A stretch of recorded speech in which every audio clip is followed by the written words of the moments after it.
Hello class, आज हम आपको CBSE class 12th applied mathematics में इन्फ्रेंशियल स्टैट्स के प्रीवियस ईयर क्वेश्चन करवाएंगे। अभी तक सीबीएसई ने जितने भी इन्फ्रेंशियल स्टैट्स के क्वेश्चंस पूछे हैं अपने एग्जाम में, सबके सब क्वेश्चन आपको इस वीडियो में देखने को मिलेंगे। तो ये वीडियो इंपॉर्टेंट तो है, ठीक है ना। This is very very very important video. And क्योंकि हम एक मतलब इन्फ्रेंशियल स्टैट्स में ना काफी सारे बच्चों को दिक्कत रहती ही रहती है, बहुत सारे बच्चों को इन फाइनेंशियल स्टैट्स में दिक्कत रहती है। तो इस वीडियो को देखने से पहले मैं आपको सजेस्ट करता हूं कि आप ये वाला वीडियो जाके देख लो, ठीक है भाई। यही वाला थंबनेल है, सेम यही वाले थंबनेल का वीडियो जाके देख लो, अप्लाइड मैथ्स 1 शॉर्ट रिवीजन, ठीक है भाई। अप्लाइड मैथ्स 1 शॉर्ट रिवीजन, यही सेम थंबनेल आपको देखने को मिलेगा। इसको जा करके देख लो, 2024 एग्जाम के लिए अपडेटेड वीडियो बनाई गई है। एक एक डाउट आपका, एक एक छोटे से छोटा बड़े से बड़ा डाउट सब इसमें आपको क्लियर हो जाएगा। कौन सा फॉर्मूला कब यूज करना है, कब यूज नहीं करना है, कैसे यूज करना है, क्या करना है, कैलकुलेशन कैसे होएगा, सब कुछ आपको इसमें क्लियर हो जाएगा। तो इन फाइनेंशियल स्टैट्स 4 से 5 मार्क्स का एग्जाम में आता है और बिल्कुल प्यार से सोल्व हो जाता है, बिल्कुल प्यार से। बस आप जाके ये वीडियो देख लो, ठीक है। इस वीडियो को देखने के बाद में आप इस वीडियो को कंटिन्यू करना, आप ऐसे ऐसे ऐसे क्वेश्चन सोल्व कर दोगे, ठीक है ना। बिल्कुल फटाफट स्पीड से क्वेश्चन सोल्व हो जाएंगे, ठीक है। तो हम अब ये एज्यूम कर लेते हैं कि आपको ये चैप्टर ऑलरेडी बढ़िया तरीके से आता है। मैं वापस कहता हूँ, अपनी वर्डिंग नहीं आता है तो पहले जाके देख लो, आपके सारे डाउट क्रिस्टल क्लियर हो जाएंगे, ठीक है। तो अब हम आगे बढ़ते हैं, इस वीडियो पे आते हैं। पहला क्वेश्चन ये है, ठीक है भी। पहला क्वेश्चन ये है, स्टैंडर्ड डेविएशन। क्वेश्चन कहता है आपने एक सैंपल का स्टैंडर्ड डेविएशन कैलकुलेट करा। तो सैंपल की कैलकुलेशन आपने करी है, सैंपल की कैलकुलेशन को हम कहते हैं स्टैटिस्टिक। क्या कहते हैं? स्टैटिस्टिक। और किसी ऑप्शन को देखने की जरूरत भी नहीं है, सैंपल की कैलकुलेशन को स्टैटिस्टिक कहते हैं। सैंपल का स्टैंडर्ड डेविएशन स्टैटिस्टिक है। पॉपुलेशन का स्टैंडर्ड डेविएशन होता तो पैरामीटर होता, लेकिन सैंपल की कैलकुलेशन है तो स्टैटिस्टिक है। आगे बढ़ेंगे। Which of the following is statistic. अभी तो मैंने आपको बताया सैंपल की कैलकुलेशन वैल्यू को स्टैटिस्टिक कहते हैं। सैंपल की कैलकुलेशन वैल्यू को, सैंपल की कैलकुलेशन, ये वाला पॉपुलेशन मीन है, ये वाला सैंपल मीन है, ये पॉपुलेशन वेरिएंस है, और वो तो नन लिखा हुआ है। तो पॉपुलेशन वाला आंसर नहीं है, पॉपुलेशन वाला आंसर नहीं है। सैंपल की calculation sample mean option number B है, ठीक है भाई। Option number B sample mean. Option number A और option number C population mean population variance हमारे पैरामीटर हैं, ठीक है। इनको पैरामीटर बोलते हैं। आगे बढ़ेंगे, ठीक है। इसमें कहते हैं एक grain wholesaler visit the granary market, ठीक है ना। एक ग्रेन होलसेलर मार्केट में जाता है, while going around to make a good purchase. सबसे बेहतरीन चीज खरीदने के लिए क्या करता है? He takes a handful rice from a random sack of rice. इसने एक चावल का कट्टा देखा, ठीक है भाई। इस बंदे ने क्या करा, इस होलसेलर ने एक चावल का कट्टा देखा। तो चावल के कट्टे में चावल भरे हुए हैं पूरे, ठीक है भाई। चावल के कट्टे में पूरे चावल भरे हुए हैं, एकदम पूरा अप टू फुल हो रखा है।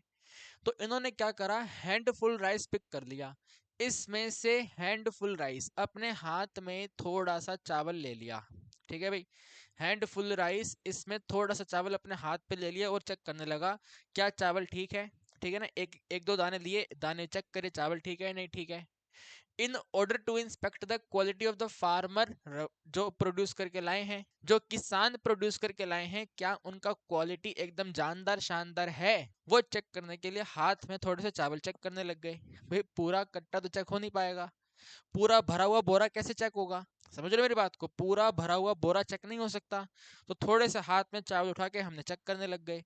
तो कहते हैं जो हैंडफुल राइस है, जो सैक ऑफ राइस से उठाए गए हैं क्वालिटी इंस्पेक्शन के लिए, वो इन चार ऑप्शन में से क्या है? इन चार ऑप्शन में से क्या है? तो ध्यान से देखिएगा, ठीक है। इस सिचुएशन के हिसाब से, ठीक है ना, ओनली फॉर दिस सिचुएशन, इस सिचुएशन के हिसाब से पूरे चावल का कट्टा आप चेक नहीं कर सकते हैं। तो पूरे चावल का कट्टा जो है वो पॉपुलेशन है, ठीक है भाई। पूरे चावल का कट्टा जो है वो पॉपुलेशन है, और जो थोड़े से हाथ में उठाए गए चावल हैं वो स्टैटिस्टिक है, सॉरी सैंपल है, सैंपल, ठीक है ना। क्या है वो? सैंपल है, ठीक है भाई। पूरा चावल का कट्टा पॉपुलेशन है और जो हाथ में उठाए गए हैं वो सैंपल है। तो क्वेश्चन कहता है हाथ में उठाया गया सैंपल, मतलब हाथ में उठाया गया चावल क्या है, तो लिख दो भाई सैंपल है। ठीक है भाई, क्या है, सैंपल है, ऑप्शन नंबर डी है। ठीक है भाई, सैंपल है, ऑप्शन नंबर डी। प्यार से सोल्व हो जाएगा, बस जाकर के वन शॉट वीडियो देख लो, सारी कहानी आपको जानदार शानदार तरीके से आराम से समझ आएगी। मेरी जरूरत ही नहीं पड़ेगी आपको, ऐसे ऐसे ऐसे क्वेश्चन उड़ा दोगे आप। ठीक है ना, इस पे आ जाओ। ठीक है, कहते हैं for the purpose of T test of significance, एक हमने सैंपल पिक करा है, 34 सैंपल हैं उसके अंदर, तो नॉर्मल पॉपुलेशन का डिग्री ऑफ फ्रीडम क्या होगा। भाई आपको सारी कहानी पढ़ने की जरूरत नहीं है, एन का वैल्यू 34 है, डिग्री फ्रीडम बताना है, एक सैंपल है, degree freedom N minus one होता है, तो 34 में 1 माइनस करेंगे 33, ऑप्शन बी हो जाएगा। ठीक है भी, एक वैल्यू कम करेंगे 33, ऑप्शन बी आंसर। आगे आ जाइए, फॉर टेस्टिंग द सिग्निफिकेंस, दो इंडिपेंडेंट सैंपल हैं। ठीक है भी, दो इंडिपेंडेंट सैंपल हैं, तो इसमें डिग्री फ्रीडम कितना होता है, तो इसमें डिग्री फ्रीडम n1 प्लस में n2 माइनस टू होता है। ठीक है भाई, n1 प्लस में n2 माइनस टू, तो ऑप्शन सी आंसर है। ठीक है भाई, ऑप्शन सी हमारे इस क्वेश्चन का आंसर है। ऐसे छोटे मोटे क्वेश्चन सीबीएसई दे रहा है, बताओ, फूक मार के उड़ा देना एकदम तेजी में, करने की जरूरत नहीं है कुछ। आगे बढ़ो। ठीक है ना, अगर कैलकुलेटेड वैल्यू टी की कैलकुलेटेड वैल्यू टेबल वाला वैल्यू टीवी अल्फा टेबल वाला वैल्यू होता है, तो कैलकुलेटेड वैल्यू टेबल वाली वैल्यू से छोटा है, तो आप इसको डायग्राम में बना लो यहाँ पे। ठीक है, यहाँ पे बना लो, या आपका टी डिस्ट्रीब्यूशन आ जाएगा। ठीक है, this is the T distribution. ठीक है, यहाँ पे आप मान लो टीवी अल्फा है। ठीक है ना, this is the TV alpha, यानी कि टेबल वाला वैल्यू है। ठीक है ना, ये वाला टेबल वाला वैल्यू है। टेबल वाला वैल्यू है, तो टेबल वाली वैल्यू के राइट हैंड साइड पर ये रिजेक्शन रीजन होता है ना भाई, ये वाला जो पोर्शन है ये रिजेक्शन रीजन होता है। तो क्वेश्चन ने कहा है कि जो कैलकुलेटेड वैल्यू है वो इस वैल्यू से छोटी है ना, वो ये जो भी वैल्यू है वो इस वैल्यू से छोटी है, तो इस वैल्यू से छोटी है, यानी कि यहाँ पर है कैलकुलेटेड वैल्यू। ठीक है ना भाई, जो आपने वैल्यू कैलकुलेट करी है, कैलकुलेट वैल्यू ऑफ टी, तो टी का कैलकुलेट वैल्यू यहाँ पर आ रहा है इस तरफ को, तो रिजेक्शन पे तो नहीं गया, रिजेक्शन पे नहीं गया, यहाँ पर आया, तो इसका मतलब है आपने डेफिनेटली H0 को एक्सेप्ट कर लिया होगा। ठीक है भाई, H0 को एक्सेप्ट कर लिया जाएगा और साथ में H1 को रिजेक्ट कर दिया जाएगा। ठीक है भाई, H0 एक्सेप्ट हो जाएगा और H1 रिजेक्ट हो जाएगा। तो क्वेश्चन क्या कहता है, क्वेश्चन कहता है नल के साथ क्या किया जाएगा, नल हाइपोथेसिस का क्या होगा, नल यानी कि H0। ठीक है ना, H0 के साथ में क्या होगा, तो आपने यहाँ पे देखा H0 को एक्सेप्ट कर लिया जाएगा। ठीक है भाई, H0 को एक्सेप्ट कर लिया जाएगा, ऑप्शन नंबर बी आंसर हो जाएगा। ठीक है भाई, H0 को क्या करेंगे, H0 को एक्सेप्ट कर लेंगे। सीबीएसई इस बार आपकी बारी में कह सकती है कि वैल्यू ग्रेटर हो गया, तो मैं भी आपसे कमेंट सेक्शन में आंसर डिमांड करता हूं, अगर यहाँ पे कैलकुलेटेड वैल्यू ग्रेटर हो जाए तो H0 के साथ में क्या होगा। ठीक है, अगर वैल्यू ग्रेटर हो जाए तो H0 के साथ क्या होगा, I am writing the question, आप मुझे कमेंट सेक्शन में बताना। ठीक है, पहला क्वेश्चन, अगर वैल्यू ग्रेटर हो जाए, ठीक है ना, टी या टी वाला value test statistic T value अगर ग्रेटर हो जाए टीवी अल्फा से, ठीक है, अगर टीवी अल्फा से ग्रेटर हो जाए तो बताना H0 का क्या किया जाएगा, एक्सेप्ट किया जाएगा, रिजेक्ट किया जाएगा। सेकंड क्वेश्चन है मुझे बताना, अगर टी वाला वैल्यू स्मॉलर है टीवी अल्फा से, ठीक है, तो H1 का क्या करेंगे। ठीक है, सीबीएसई बहुत चंट है, सेम क्वेश्चन रिपीट करके नहीं देगा, इसमें H0 पूछा है, आपसे H1 पूछा जा सकता है, ऑल्टरनेट हाइपोथेसिस का क्या किया जाएगा, तो इसका मुझे कमेंट सेक्शन में आंसर दो। और तीसरे नंबर पे, अगर टी वैल्यू ग्रेटर हो जाए टीवी अल्फा से, तो आप H1 के साथ में क्या करेंगे, एक्सेप्ट करेंगे, रिजेक्ट करेंगे। पॉसिबिलिटी है ना भी, पॉसिबिलिटी बनी रहती है हमेशा। तो ये 3 टाइप ऑफ क्वेश्चन एग्जाम में पूछे जा सकते हैं, ये एक उन्होंने ऑलरेडी पूछा हुआ है, ये 3 पूछे जा सकते हैं, तो जल्दी फटाफट से बता दो क्या होगा इसका। ठीक है, कमेंट सेक्शन में बता दो इसका आंसर क्या होगा, तेजी में एकदम। ठीक है, थोड़ा इसको ऊपर कर देते हैं यहाँ पे। ठीक है, इसका आंसर बताओ फटाफट स्पीड से, और फिर बढ़ जाओ आगे। ठीक है, ये वाला question, for a student T test, भाई स्टूडेंट टी टेस्ट में, ठीक है ना, स्टूडेंट टी टेस्ट में टेस्ट स्टैटिस्टिक टी का वैल्यू क्या होता है, तो एक्स बार माइनस में वाई बार, अगर वाई बार नहीं है तो एक्स बार माइनस में म्यू, यानी कि सैंपल मीन माइनस में पॉपुलेशन मीन, को डिवाइड कर देते हैं सैंपल स्टैंडर्ड डेविएशन s से, और उसको भी डिवाइड कर देते हैं रूट n माइनस वन से। ठीक है भाई, किससे? रूट n माइनस वन से, ऑप्शन नंबर डी से। ठीक है भाई, ये ऑप्शन नंबर डी हमारे क्वेश्चन का करेक्ट आंसर है। ठीक है, एक्स बार माइनस में म्यू अपॉन में एस इंटू में root n minus one, option D से मैच होएगा। ठीक है, आगे बढ़ जाओ। In one sample test T test में, वन सैंपल टेस्ट में ये वाला क्वेश्चन इसी बार के सैंपल पेपर का है, तो ये वाला गलत लिखा हुआ है। एस्टीमेट फॉर पॉपुलेशन मीन, अगर पॉपुलेशन मीन को ही एस्टीमेट करना है तो इसका आंसर बन जाएगा सैंपल मीन। ठीक है भाई, पॉपुलेशन मीन का एस्टीमेट होता है सैंपल मीन, लेकिन इन्होंने जो ऑप्शन दिए हैं वो सैंपल मीन वाले नहीं है। तो ये क्वेश्चन आपसे पूछना चाहता है वन सैंपल टी टेस्ट में द वैल्यू ऑफ, ठीक है उसके आगे लिख रहा हूं the value of test statistic क्या बनेगी। ठीक है भाई, टेस्ट स्टैटिस्टिक का वैल्यू क्या बनेगा जरा बताइए। तो आप कहेंगे सर ये वाला क्वेश्चन तो बिल्कुल ऐसा ही है, यानी कि यही वाला आंसर आएगा, एक्स बार माइनस में म्यू अपॉन में एस अपॉन में रूट एन माइनस वन। जरा यहाँ पे देखो, सभी के सभी ऑप्शन में एन माइनस वन है ही नहीं, किसी भी ऑप्शन में n माइनस वन नहीं है, there is no n minus one. तो अगर सभी के सभी क्वेश्चन में, मैं फिर कह रहा हूं कंडीशन अप्लाई है, अगर इफ एंड ओनली इफ, अगर किसी भी ऑप्शन में n नहीं है तो you can replace n by n minus one.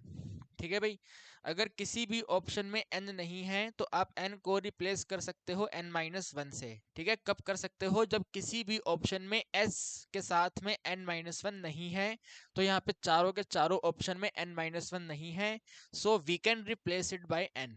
यानी कि जो पहले वाला फॉर्मूला है, x बार माइनस में म्यू के डिनोमिनेटर में s, के भी डिनोमिनेटर में root of n minus one. ठीक है, यहाँ पे किसी भी ऑप्शन में n नहीं है, n माइनस वन नहीं है, तो we can approximate this value by x bar minus में म्यू के डिनोमिनेटर में s को डिवाइड कर दो रूट ऑफ n से। लेकिन कब करेंगे? जब हमारे पास कोई चॉइस नहीं है ना, हमारे पास अगर कोई चॉइस नहीं है सिर्फ तभी करेंगे, वरना नहीं करेंगे। ठीक है, फॉर्मूला यही होता है, ध्यान रखना। ठीक है, फॉर्मूला हमारा यही होता है, ये हमें जबरदस्ती करना पड़ रहा है क्योंकि किसी एक ऑप्शन को टिक करना पड़ेगा।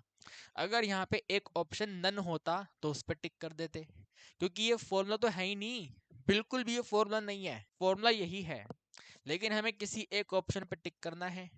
तो टिक करना है तो we will take the approximate value, n minus one को n से रिप्लेस कर देंगे, तो n माइनस वन को n से रिप्लेस करेंगे, ऑप्शन ए सेट हो जाएगा। ठीक है भाई, ऑप्शन नंबर ए सेट हो जाएगा, तो ऑप्शन नंबर ए हमारा आंसर होगा। ठीक है boys and girls, option number ए हमारे इस क्वेश्चन का आंसर होगा। ठीक है भाई, ये थ्योरी थोड़ी ध्यान रखना। ठीक है, आगे बढ़िए। A machine make car wheel and in random sample of 26 wheel. The test statistic is found to be इतना। भाई आपने सारी कहानी कर ली, ठीक है, आपने सारी कहानी कर ली, आपने एक पॉपुलेशन से सैंपल उठाया 26, उन 26 सैंपल का सैंपल मीन निकाला, स्टैंडर्ड डेविएशन निकाला, टेस्ट स्टैटिस्टिक वैल्यू भी फाइंड कर लिया आपने, तो टेस्ट स्टैटिस्टिक वैल्यू निकल कर आया है 3.06। ठीक है भाई, टी वैल्यू कितना निकल कर आया है? टी वैल्यू निकल कर आया है 3.07। ठीक है, ये आपने कैलकुलेशन कर ली है, 3.07 है। अभी आगे क्वेश्चन कहता है टी डिस्ट्रीब्यूशन टेस्ट के हिसाब से 5% के सिग्निफिकेंस लेवल को ध्यान में रखते हुए आप क्वालिटी ऑफ व्हील के बारे में क्या बोलोगे जो मशीन ने प्रोड्यूस करे हैं, और टी वी अल्फा ये है 2.06। ठीक है भाई, टेबल वाला वैल्यू जो है टी वी अल्फा जो है वो क्या है? ये है 2.06। ठीक है भाई, टी वी अल्फा जो है वो 2.06 है। तो आपने देखा भाई, अगर 2.06 है तो डायग्राम में ऐसे आएगा ये। ठीक है, यहाँ पे ऐसे आएगा, इधर यहाँ पे आएगा 2.06, इसकी उस तरफ को रिजेक्शन साइड आएगी। ठीक है ना, ये वाला जो पोर्शन है वो हमारा रिजेक्शन साइड है। अगर ये वाला पोर्शन रिजेक्शन साइड है तो देखते ही आपको समझ आ गया है कि 3.07 तो यहाँ पर आएगा, रिजेक्शन साइड पे आएगा। रिजेक्शन साइड पे आने का मतलब है आप H0 को रिजेक्ट कर दोगे। ठीक है ना, आप H0 को रिजेक्ट कर दोगे और आप H1 को एक्सेप्ट कर लोगे।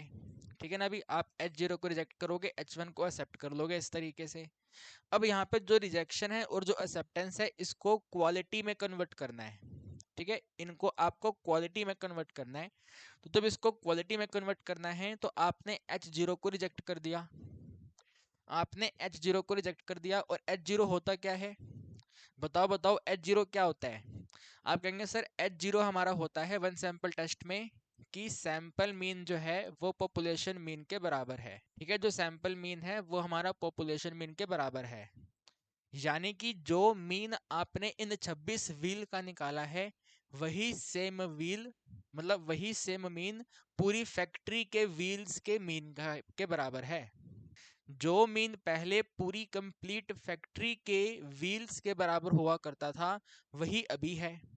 और अगर वही अभी है तो यानी कि जो व्हील का क्वालिटी है वो बढ़िया है, बेहतरीन है। लेकिन आपने 26 व्हील का जो मीन निकाला है और आपने H0 को रिजेक्ट कर दिया है, यानी कि सैंपल मीन जो है वो पुराने वाले पॉपुलेशन मीन के बराबर नहीं है। ठीक है, यू आर रिजेक्टिंग H0। तो सैंपल मीन जो है वो पुराने वाले पॉपुलेशन मीन से इक्वल नहीं है। और इक्वल नहीं है, और यहाँ पे रिजेक्शन साइड पे जा रहा है। इक्वल नहीं है, यानी इक्वल क्यों नहीं है, why it is not equal? क्योंकि मशीन पुअर क्वालिटी के व्हील बना रही है। भाई जो आपने 26 व्हील उठाए हैं वो पुअर क्वालिटी के व्हील हैं, तभी तो इक्वल नहीं आया यहाँ पे। अगर 26 व्हील्स का मीन, ठीक है, 26 व्हील्स का मीन इस कंडीशन को सेटिस्फाई करते हुए यहाँ पे आ जाता तो बढ़िया बात होती, वेरी वेरी गुड। जो मशीन है वो बहुत ही बढ़िया काम कर रही है, बिल्कुल सही व्हील बना रही है। लेकिन अभी क्योंकि रिजेक्शन साइड पे चला गया है तो जो मशीन है वो सही तरीके से काम नहीं कर रही है। 26 व्हील के सैंपल को एक्सेप्ट नहीं किया जा सकता, समझ रहे हो मेरी बात को? 26 व्हील के सैंपल के मीन को वी कैन नॉट एक्सेप्ट। तो पुअर क्वालिटी के व्हील बन रहे हैं। ठीक है, पुअर क्वालिटी के व्हील बन रहे हैं, पुअर यानी कि इंफीरियर क्वालिटी के व्हील बन रहे हैं। ठीक है, भी इंफीरियर क्वालिटी के व्हील बन रहे हैं। अब इसको आप एग्जाम में ध्यान कैसे रखोगे? मेरी तरह इतनी रामायण थोड़ी पढ़ोगे। आपको एग्जाम में ध्यान रखना है कि आपने H0 को रिजेक्ट कर दिया। H0 को रिजेक्ट करने का मतलब है negative negative negative negative, negativity फैला दो पूरी क्लास में। You are rejecting H0, focus H0 पे रखिएगा। यू आर रिजेक्टिंग H0, तो हर जगह पे नेगेटिविटी फैला दो। नेगेटिविटी फैलाओगे तो बताओ अच्छा होगा या बुरा होगा? डेफिनेटली बुरा होगा। ठीक है ना, आप नेगेटिविटी फैलाओगे तो नेगेटिविटी फैलाने में बुराई होगा ना, बुरा होगा। तो बुरा यानी कि इंफीरियर, अच्छा यानी कि सुपीरियर, सिंपल एकदम। समझ रहे हो मेरी बात को? तो इस तरीके से आप ध्यान रख सकते हैं। अगर आप रिजेक्ट कर रहे हैं, रिजेक्ट करने का मतलब होता है गंदी बात, छी छी छी, हाय हाय हाय हाय, बहुत बहुत गंदा है, बहुत गंदा है, बहुत गंदा है, वेरी बैड वेरी बैड। तो वेरी बैड का मतलब है इनफीरियर क्वालिटी पे चले जाओ, उस पर टिक कर दो। ठीक है, इस तरीके से आप अपने एग्जाम में कर लेना। मेरी तरह पूरी रामायण पढ़ने की नीड नहीं है आपको। ठीक है भाई, आगे बढ़ूंगा अभी, देखो फिर इस पे आ जाओ। ठीक है, ये वाला क्वेश्चन कहता है एक स्कूल में 145 स्टूडेंट्स का सैंपल उठाया गया। क्यों लिया गया भाई? चेक करने के लिए कि स्टूडेंट्स की जो एवरेज कैलोरी होती है 1500 है या नहीं है। तो कितने स्टूडेंट हैं? टोटल 145 हैं। अब आपने क्या करा, इस कलेक्टेड डेटा को, 145 स्टूडेंट्स के डेटा को जो कलेक्ट करा है आपने, इनको, ठीक है, इनको क्या करा, इनको प्रेजेंट कर दिया है सैंपल फ्रीक्वेंसी डिस्ट्रीब्यूशन में। फ्रीक्वेंसी डिस्ट्रीब्यूशन में आपने 145 नंबर ऑफ स्टूडेंट्स के कलेक्टेड डेटा को क्या करा है, प्रेजेंट कर दिया है। ठीक है, यानी कि यहाँ पे थोड़ी सी इकोनॉमिक्स हम अप्लाई कर सकते हैं। आपने रो डेटा कलेक्ट किया था, ठीक है ना, आपने रो डेटा कलेक्ट किया था। आपने इस रो डेटा को और ब्यूटीफुल बनाने के लिए, प्रेजेंटेशन शानदार बनाने के लिए, ठीक है, ब्यूटीफुल बनाने के लिए क्या करा, फ्रीक्वेंसी डिस्ट्रीब्यूशन टेबल में कन्वर्ट कर दिया। ठीक है, फ्रीक्वेंसी डिस्ट्रीब्यूशन टेबल में कन्वर्ट कर दिया। तो हम मान लेते हैं कि आपने इन 145 स्टूडेंट्स के डेटा को क्लास वाइज डिस्ट्रीब्यूट कर दिया। ठीक है, यहाँ पे लिखा आपने क्लास 1 के कितने नंबर ऑफ स्टूडेंट हैं, ठीक है, क्लास 2 के कितने नंबर ऑफ स्टूडेंट हैं, फिर क्लास 3 के कितने नंबर ऑफ स्टूडेंट हैं, and so on so on so on. इसके साथ इनका फ्रीक्वेंसी नोट कर दिया, और फ्रीक्वेंसी के साथ में यहाँ पे टैली मार्क्स बना दिया। ठीक है ना, फ्रीक्वेंसी डिस्ट्रीब्यूशन में टैली मार्क्स बनता है, तो यहाँ पे आपने टैली मार्क्स बना दिया। तो जो नंबर आपके पास इस तरीके के था 1 2 3 4 5 6 7 8 9 10 11 12 13 14 15 16 and so on so on so on so on, इनको जब आप काउंट करोगे तो टोटल 145 है। तो इस अजीब से दिखने वाले डेटा को आपने ब्यूटीफुल प्रेजेंट कर दिया, बिल्कुल खूबसूरत सा डेटा बना दिया। तो आपने क्या करा है, आपने सैंपल को डिस्ट्रीब्यूट कर दिया, है ना। आपने सैंपल को 145 स्टूडेंट्स के सैंपल को खूबसूरत तरीके से डिस्ट्रीब्यूट कर दिया। तो you are doing sampling distribution. ठीक है भाई, sampling distribution option number B इस क्वेश्चन का आंसर है। अगर आप बाकी के ऑप्शन देखोगे तो स्टैटिस्टिक है। अरे आपने कोई कैलकुलेशन थोड़ी करी है, स्टैटिस्टिक तो होता है सैंपल का कैलकुलेशन। अगर आप कुछ कैलकुलेशन करते तो जाके वो स्टैटिस्टिक होता, तो ये तो बिल्कुल ही गलत है। पैरामीटर, अरे भाई पैरामीटर इस क्वेश्चन के हिसाब से पूरे स्कूल के स्टूडेंट्स के डेटा के साथ में कुछ कैलकुलेशन करना, तो कैलकुलेशन तो करी नहीं हमने, ये भी गलत है। पॉपुलेशन का सैंपलिंग करना, क्या पूरे स्कूल के डेटा को अरेंज करा आपने? पूरे स्कूल को अरेंज नहीं करा, पूरे स्कूल में से जो 145 नंबर ऑफ स्टूडेंट आपके पास हैं उनको डिस्ट्रीब्यूट करा है, तो ये भी गलत है। ठीक है ना, ये भी गलत है, सिर्फ सैम्पलिंग डिस्ट्रीब्यूशन बचता है, वही आंसर है। ठीक है, तो आपने एक रो डेटा को, अजीब से दिखने वाले डेटा को एक खूबसूरत डेटा में कन्वर्ट कर दिया, तो सैम्पलिंग डिस्ट्रीब्यूशन कर दिया। ठीक है भाई, you are doing the sampling distribution. ठीक है भाई, आगे बढ़िए। अब कहते हैं sampling distribution of the sample mean X bar is formed from a population with mean इतना। भाई आपको पॉपुलेशन मीन दिया हुआ है ये वाला, ठीक है, this is the population mean, और साथ में ये पॉपुलेशन स्टैंडर्ड डेविएशन दिया हुआ है। ठीक है भाई, पॉपुलेशन मीन और पॉपुलेशन स्टैंडर्ड डेविएशन दिया हुआ है, नोट कर दो। सॉल्यूशन में आपको गिवन है पॉपुलेशन मीन इक्वल टू में 60 और sample mean sorry population standard deviation equal to में 9, ये दो वैल्यूज आपको गिवन है। क्वेश्चन कहता है what is the expected value. अरे भाई एक्सपेक्टेड वैल्यू आपने प्रोबेबिलिटी में पढ़ा है, एक्सपेक्टेड वैल्यू जो होता है वो मीन होता है, सैंपल मीन। ठीक है भाई, एक्सपेक्टेड वैल्यू होता है सैंपल मीन। तो यहाँ पे लिखेंगे फर्स्ट पार्ट में बताना है एक्सपेक्टेड वैल्यू, ठीक है ना, पूरा नोट कर देंगे, 2 नंबर का क्वेश्चन है ये वाला। तो एक्सपेक्टेड वैल्यू इक्वल टू में सैंपल मीन। ठीक है भाई, एक्सपेक्टेड वैल्यू होती है सैंपल मीन, और हमने इस चैप्टर के अंदर पढ़ा है एस्टिमेशन थ्योरी से सैंपल मीन पॉपुलेशन मीन बराबर होते हैं, है ना भाई, सैंपल मीन पॉपुलेशन मीन बराबर होते हैं। तो सैंपल मीन एक्स बार ये इक्वल रहेगा पॉपुलेशन मीन म्यू के, और वो म्यू कितना है, कुल मिला के 60 है। यूनिट क्वेश्चन में केजी दिया हुआ है, तो 60 केजी आंसर हो गया। ठीक है भाई, 60 केजी हमारे क्वेश्चन का आंसर हो गया, फटाफट एकदम स्पीड से खूबसूरती से हमने सोल्व कर लिया। आगे क्वेश्चन कहता है आप स्टैंडर्ड डेविएशन बताइए एक्स बार का। देख रहे हो यहाँ पे एक्स बार है, ये एक्स बार, एक्स बार का मतलब क्या है, ये सैंपल मीन है। ठीक है ना भाई, ये क्या लिखा हुआ है, सैंपल मीन है ये वाला। तो सैंपल मीन का स्टैंडर्ड डेविएशन, सैंपल मीन का स्टैंडर्ड डेविएशन तो याद आ रहा है आपको, जब यहाँ पे सैंपल मीन होता है तो ये स्टैंडर्ड डेविएशन ना होकर के स्टैंडर्ड एरर के सिनोनिम का काम कर रहा होता है। तो जो standard deviation of sample mean है, ठीक है ना, सेकंड नंबर पे standard deviation of sample mean जो लिखा गया है, इसका मतलब है standard error of sample mean. ठीक है भाई, standard error of sample mean, और standard error of sample mean क्या होता है, ये होता है पॉपुलेशन स्टैंडर्ड डेविएशन के डिनोमिनेटर में रूट ऑफ एन। ठीक है भाई, पॉपुलेशन स्टैंडर्ड डेविएशन के डिनोमिनेटर में रूट ऑफ एन। तो पॉपुलेशन स्टैंडर्ड डेविएशन क्वेश्चन आपको कहता है 9 है, 9 को डिवाइड कर देंगे root of N, N value यहाँ पे 36 है, तो रूट ऑफ 36 आ गया। ये बन जाएगा 9 के डिनोमिनेटर में सिंपल सा 6, 3 के टेबल पे कैंसिल करेंगे, 3 इंटू 3 3 इंटू 2, यानी कि वैल्यू है 1.5। ठीक है भाई, 1.5, और यूनिट है केजी, तो 1.5 केजी। ठीक है भाई, 1.5 केजी, सिंपल एकदम। ठीक है, बिल्कुल सिंपल। बस ध्यान रखना इसके सेकंड पार्ट में स्टैंडर्ड एरर और स्टैंडर्ड डेविएशन सिनोनिम की तरह यूज हो रहे हैं। ठीक है भाई, सिनोनिम की तरह यूज हो रहे हैं इसके अंदर। ठीक, आगे आइए। बिल्कुल प्यारा क्वेश्चन, बिल्कुल ही जबरदस्त क्वेश्चन, प्यारा क्वेश्चन। कहते हैं आप ये हाइपोथेसिस कंसीडर कर लो, ठीक है ना, H0 ये है और HA ये है, HA का मतलब ऑल्टरनेट ये है। अगर जरूरत पड़े तो इस वाली वैल्यू का यूज कर लेना। आपने क्या करा है, 17 आइटम का सैंपल पिक करा है जिनका मीन 210 है, और इन 17 का ही स्टैंडर्ड डेविएशन 50 है। तो हाइपोथेसिस को टेस्ट करके आंसर दो क्या बनेगा। ठीक है भाई, तो हाइपोथेसिस को टेस्टिंग करना है, टी टेस्ट इसमें अप्लाई करना है। टी टेस्ट अप्लाई में सबसे पहले सॉल्यूशन में आप नोट करेंगे क्या क्या डेटा दिया हुआ है। यहाँ पहले स्टेटमेंट नोट कर लो, ठीक है ना। H0 क्या है, तो H0 है पॉपुलेशन मीन होना चाहिए 200, और इसके अपोजिट में HA क्या है, इसमें HA लिखा हुआ है तो हम भी HA से काम चला लेते हैं। HA क्या है, पॉपुलेशन मीन जो है वो 200 के इक्वल बिल्कुल भी नहीं है।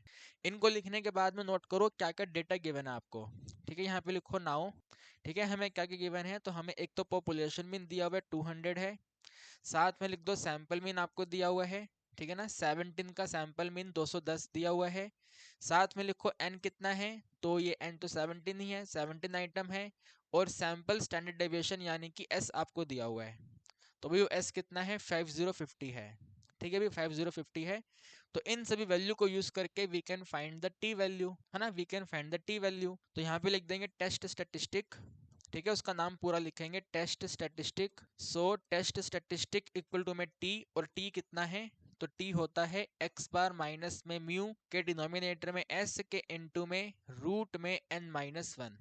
आप कहेंगे सर बड़ी अजीब बात है, सर आप ये क्यों यूज कर रहे हो भाई, आप भी ना यार कमाल करते हो। ये जो फॉर्मूला है ना, ये वाला फॉर्मूला, इस वाले फॉर्मूले में ये जो n-1 है ना, इसको हमने इस फ्रैक्शन पे मल्टीप्लाई कर दिया जाके। यही तो गड़बड़ है, यही गड़बड़ है, मैं आपको बोल रहा हूँ जा करके वन शॉट वीडियो देख लो भाई, आपके काम आएगी, झूठ नहीं बोल रहा मैं। ये जो मैंने आपको वीडियो बताई है, इसी थंबनेल वाली सेम वीडियो जाकर देखो, टाइम लगाओ, सीखो चीजें। आपको अगर सीखा होता तो ये डाउट ना आता कि सर ऐसे कैसे कर दिया आपने, ठीक है, दोनों बातें सेम है, बोथ आर सेम, ठीक है।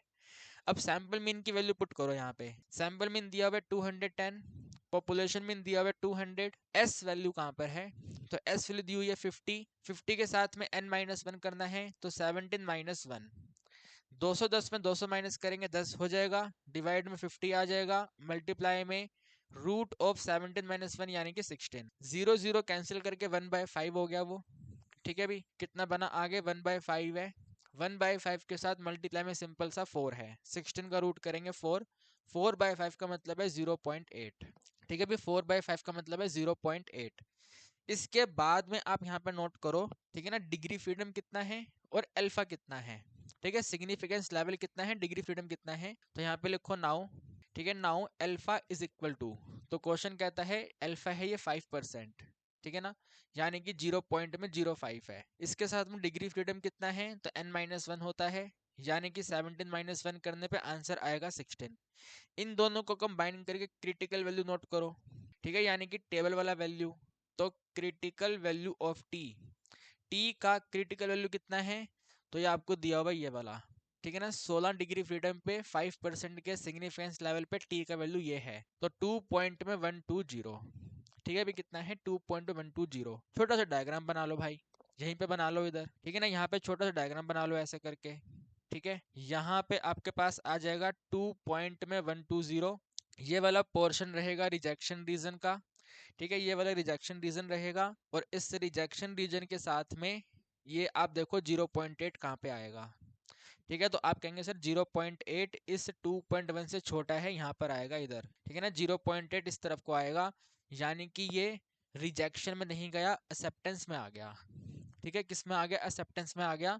एक्सेप्टेंस में आने का मतलब है आप H0 को एक्सेप्ट कर लोगे, ठीक है ना, आप क्या करोगे भाई, H0 को एक्सेप्ट कर लोगे।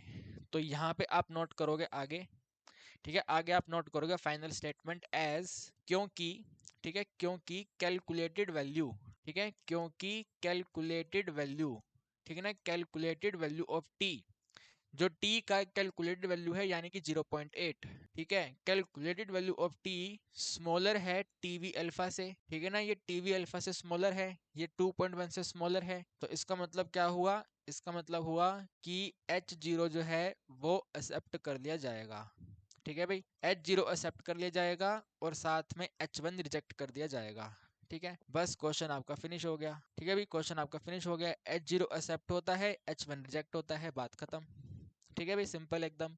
H0 को आपने एक्सेप्ट कर लिया, H1 को रिजेक्ट कर दिया, क्वेश्चन फिनिश हो गया, प्यारा सा क्वेश्चन, ठीक है भाई, बिल्कुल आसान है। इसके बाद आगे देखिए, दो क्वेश्चन यहाँ पे इसलिए लगाए गए हैं क्योंकि सीबीएसई ने कंसेक्यूटिव ईयर्स में क्वेश्चन आपको सैंपल पेपर में दिए हैं। दोनों के दोनों क्वेश्चन सैंपल पेपर के हैं। ये मतलब पिछले साल का है, ये इस साल का है। दोनों में कंसेक्यूटिव लगातार क्वेश्चन दिए गए हैं, तो यानी कि सीबीएसई को इस क्वेश्चन से प्यार हो गया है। अभी दोनों सेम सेम है, ठीक है, दोनों सेम है, तो ये हटा देते हैं यहाँ से। ठीक है, इसको हम यहाँ से हटा देते हैं, इसको रिमूव कर दो। ठीक है, सिर्फ एक काफी है। तो क्वेश्चन आपको कहता है ए मशीन प्रोड्यूसेस, देखो मशीन क्या कर रही है, a machine produces washer of thickness 0.50 to determine whether the machine is in proper working order. ये चेक करने के लिए कि मशीन सही से काम कर रही है नहीं कर रही है।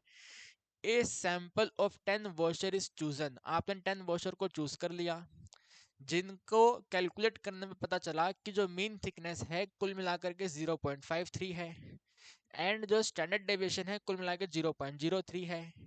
तो टेस्ट करो हाइपोथेसिस को 5% के लेवल ऑफ सिग्निफिकेंस पर कि मशीन सही से काम कर रही है नहीं कर रही है। ठीक है भाई, मशीन सही से काम कर रही है नहीं कर रही है, और अगर साथ में जरूरत पड़े तो इसको यूज कर लेना।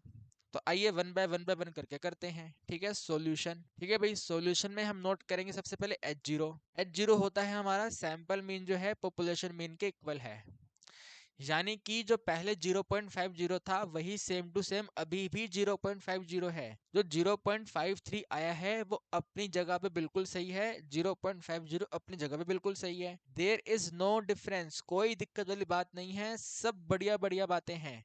और अगर सब बढ़िया बढ़िया बातें हैं, पॉजिटिविटी फैलानी है, तो मशीन सही से काम कर रही है। ठीक है, यहाँ पे आपको स्टेटमेंट डालनी है, तो यहाँ पे आएगा मशीन सही से काम कर रही है। ठीक है भाई, मशीन वर्किंग प्रॉपर ऑर्डर। ठीक है भाई, machine is working in proper order, जो मशीन है वो तरीके से काम कर रही है। Machine is working in proper order. ठीक है भाई, मशीन एकदम बढ़िया से काम कर रही है। और इसके अपोजिट में H1 आ जाएगा, machine is not working in proper order. ठीक है भाई, इसका उल्टा होता है ना, तो machine is not working in proper order, machine सही से काम नहीं कर रही है। ठीक है ना, मशीन सही से काम नहीं कर रही है, तभी तो यहाँ पे सैंपल्स वैल्यू का डिफरेंस आया है, वो मीन अलग है ये मीन अलग है, तभी तो डिफरेंस आया है। ठीक है, तो इस तरीके से आ गया। अब इसको नोट करने के बाद में आप यहाँ पे मेंशन करेंगे H0 क्या है। ठीक है भाई, यहाँ पे x बार कितना है, तो सैंपल का मेन क्वेश्चन कहता है 0.53 है, 0.53 आ गया। फिर पॉपुलेशन मीन कितना है, तो वो स्टार्टिंग में दिया हुआ है, सभी की सभी मशीन जो वॉशर प्रोड्यूस करती है उसका मेन वैल्यू ये है, तो वो 0.50 है। ठीक है, 0.50 है। इसके साथ में n वैल्यू कितना है, तो आपने 10 सैंपल लिया है तो n वैल्यू 10 है। 10 सैंपल लेने के बाद में एक और वैल्यू रहेगी है s कितना है, सैंपल स्टैंडर्ड डेविएशन, तो वो 0.03 है। ठीक है भाई, सैंपल स्टैंडर्ड डेविएशन है 0.03। ये सब नोट करने के बाद में टेस्ट स्टैटिस्टिक कैलकुलेट कर लो। ठीक है भाई, कैलकुलेटेड वैल्यू यानी कि टेस्ट स्टैटिस्टिक, तो टेस्ट स्टैटिस्टिक यानी कि t, तो t कितना आएगा, x बार माइनस करेंगे म्यू, डिवाइड कर देंगे s, मल्टीप्लाई कर देंगे रूट में n-1। भाई सैंपल मीन कितना है, तो सैंपल मीन ये है 0.53, पॉपुलेशन मीन कितना है 0.50, डिवाइड कर देंगे सैंपल स्टैंडर्ड डेविएशन जो कि अपने को 0.03 दिया हुआ है, मल्टीप्लाई कर देंगे रूट में 10-1, ऊपर सब्ट्रैक्शन करेंगे 0.03 आएगा, डिनोमिनेटर में 0.03 आएगा, एंड रूट ऑफ 9 आएगा। ये 003 दोनों कैंसिल हो गए आपस में। ठीक है, दोनों कैंसिल हो गए। जो रूट ऑफ 9 है इसका आंसर आपने बना के लिख दिया 3 है। ठीक है भाई, रूट ऑफ 9 का आंसर कितना है 3 है। बिल्कुल प्यार से सारा क्वेश्चन सॉल्व होएगा। ठीक है, बिल्कुल आराम से प्यार से। इसके बाद आगे बढ़ेंगे। ठीक है भाई, आगे बढ़ेंगे और आगे है आपके पास में अपना क्या है, आगे पास में आगे है अल्फा वैल्यू नोट करना ना आपको। अब तो आगे आप नोट करेंगे अल्फा कितना है। ठीक है, नाउ अल्फा कितना है, तो अल्फा आपके पास में है, कहाँ पे गया अल्फा, 5% था ना, ये रहा अल्फा है 5% यानी कि 0.05। फिर डिग्री फ्रीडम कितना है, तो n-1 होता है, n वैल्यू 10 है, -1 करोगे तो वैल्यू 9 आएगा। इसके बाद लिख दो क्रिटिकल वैल्यू। ठीक है भाई, टेबल वाला वैल्यू कितना दिया गया है, तो क्रिटिकल वैल्यू ऑफ टी का क्रिटिकल वैल्यू दिया हुआ है ये वाला, तो 2.262 लिख दो। ठीक है भाई, 2.262 लिख दो।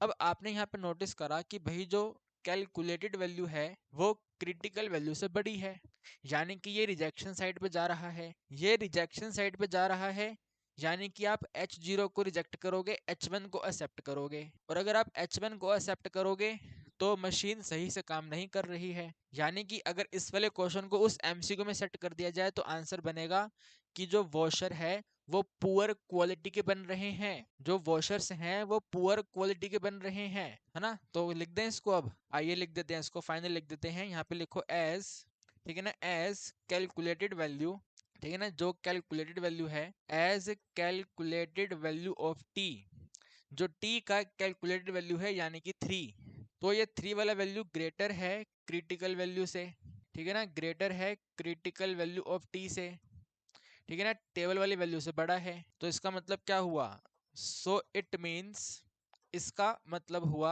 इट मीन्स, ठीक है, इट मीन्स वी, ठीक है, सॉरी वी मत लिखो यहाँ पे, इट मीन्स H0 रिजेक्टेड, ठीक है, H0 को रिजेक्ट कर दिया जाएगा, एंड H1 एक्सेप्टेड, H1 को एक्सेप्ट कर लिया जाएगा, ठीक है भाई। H1 को आप क्या करेंगे, H1 को एक्सेप्ट कर लेंगे। लास्ट में लिखना है हेंस, ठीक है, हमारा कंक्लूजन क्या है, हेंस वी कंक्लूड, हम ये कंक्लूड करते हैं, hence we conclude that machine is not in proper working order, ठीक है, इस वाली वैल्यू को हमें कॉपी करना है, ठीक है, machine is not working in proper order, यहाँ पे आ जाएगा, ठीक है, hence we conclude machine is not in proper working order, ठीक है जी, ये आप ध्यान रखेंगे। लास्ट में स्टेटमेंट इसी तरीके से फिनिश होएगी, ठीक है भाई। हमने ये कंक्लूड करा कि जो मशीन है वो सही तरीके से काम नहीं कर रही है, मशीन पुअर क्वालिटी के सैंपल बना रही है, मशीन को चेंज करने की ज़रूरत है, ठीक है भाई। तो डिसीजन मेकिंग में इन्फ्रेंशियल स्टैट्स का यूज़ किया जाता है, आपके सामने एग्जाम्पल सेट हो रखा है, ठीक है भाई।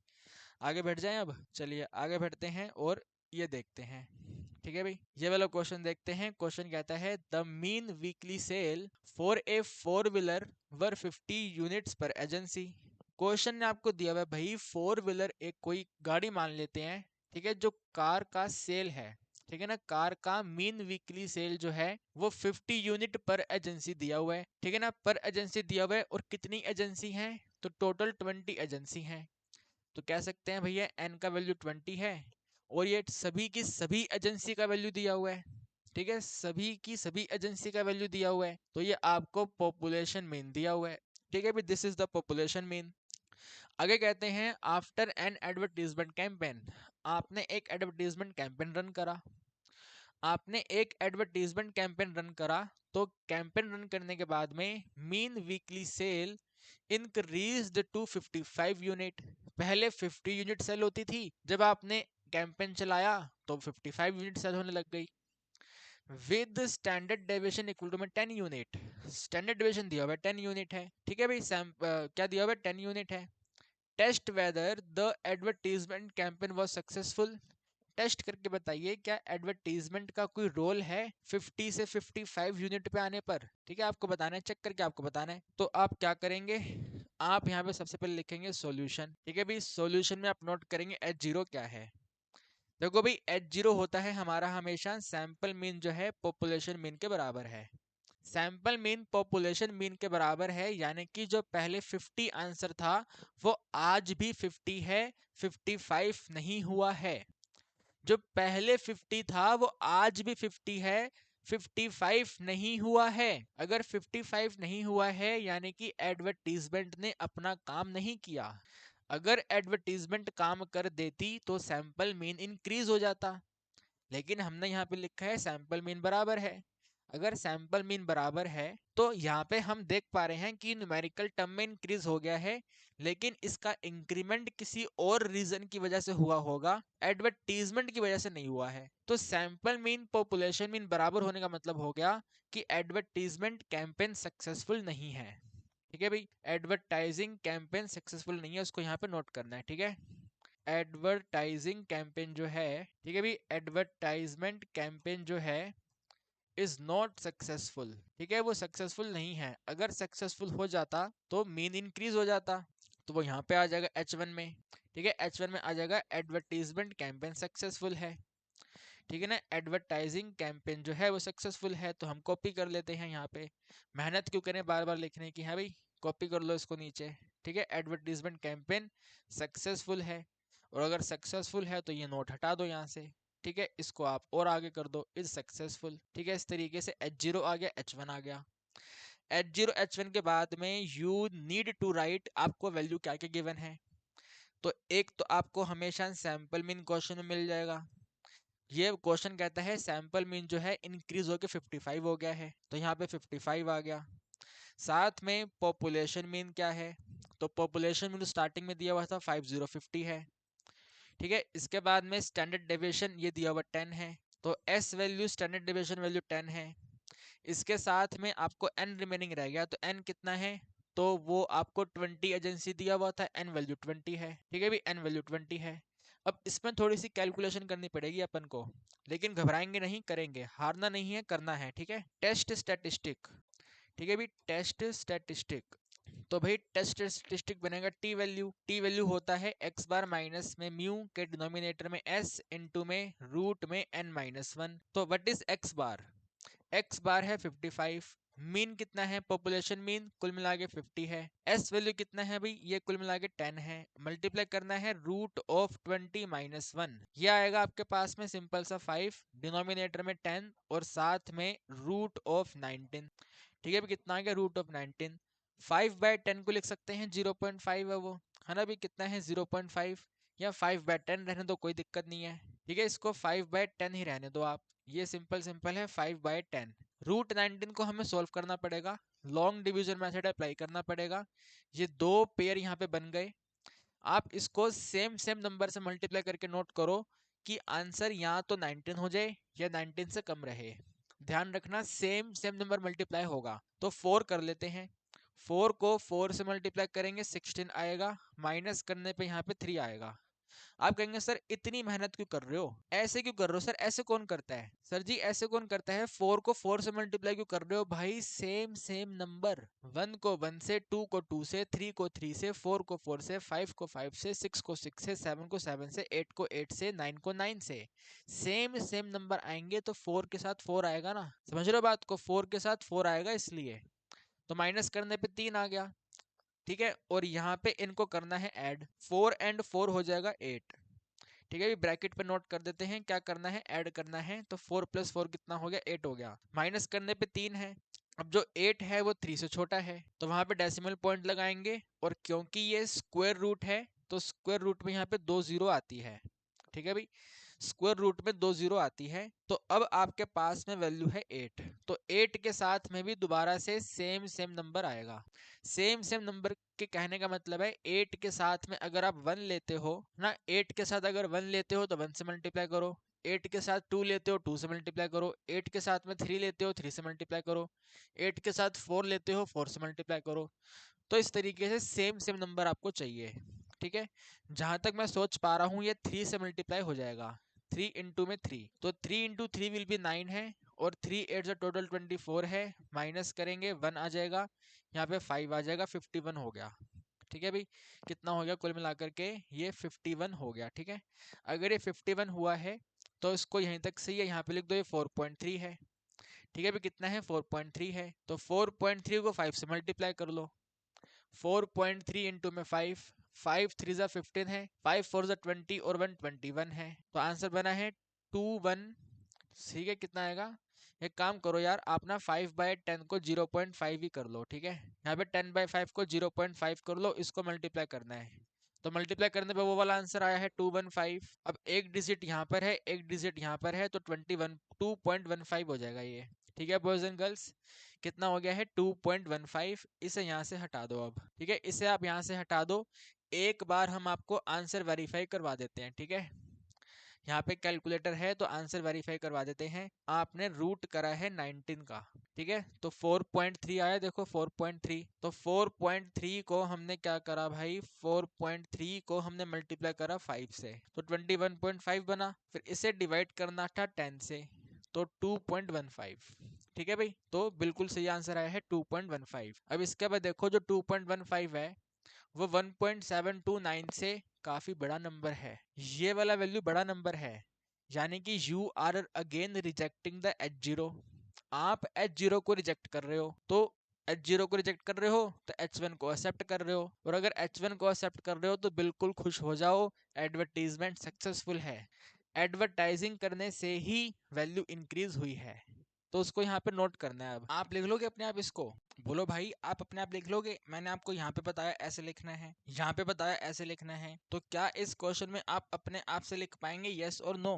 नहीं लिख पाओगे। क्या कर रहे हो यार भाई, क्या कर रहे हो? यहाँ पे लिखो क्रिटिकल वैल्यू कितना है, ठीक है भी, यहाँ पे लिखो क्रिटिकल वैल्यू कितना दिया हुआ है, तो critical value of t equal to ये दिया हुआ, ये रहा 1.729, ठीक है भी। क्रिटिकल वैल्यू कितना है? 1.729 है। तो यहाँ पे आप नोट कर दो जो टी का कैलकुलेटेड वैल्यू है, ठीक है, जो टी का कैलकुलेटेड वैल्यू है, ठीक है, टी का कैलकुलेटेड वैल्यू जो है ये 219 वाला जो है, ये वाला वैल्यू ग्रेटर है इस वाली वैल्यू से, यानी कि टी की क्रिटिकल वैल्यू से, ठीक है, या फिर टेबल वाली वैल्यू भी लिख सकते हैं, ठीक है, टी की टेबल वाली वैल्यू से, ठीक है ना। ये इस तरीके से लिख दिया हमने, टी का कैलकुलेटेड वैल्यू टी की टेबल वाली वैल्यू से बड़ा है, तो इसका मतलब क्या हुआ?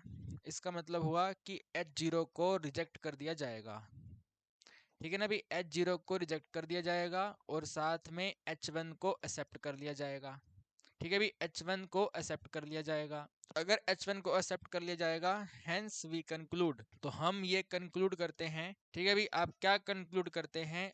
आप ये कंक्लूड करते हैं कि जो एडवर्टीजमेंट है वो सक्सेसफुल है, ठीक है, इसको यहाँ से कॉपी करके लिख दो वहां पे, जो एडवर्टीजमेंट है ये सक्सेसफुल है, ठीक है भाई।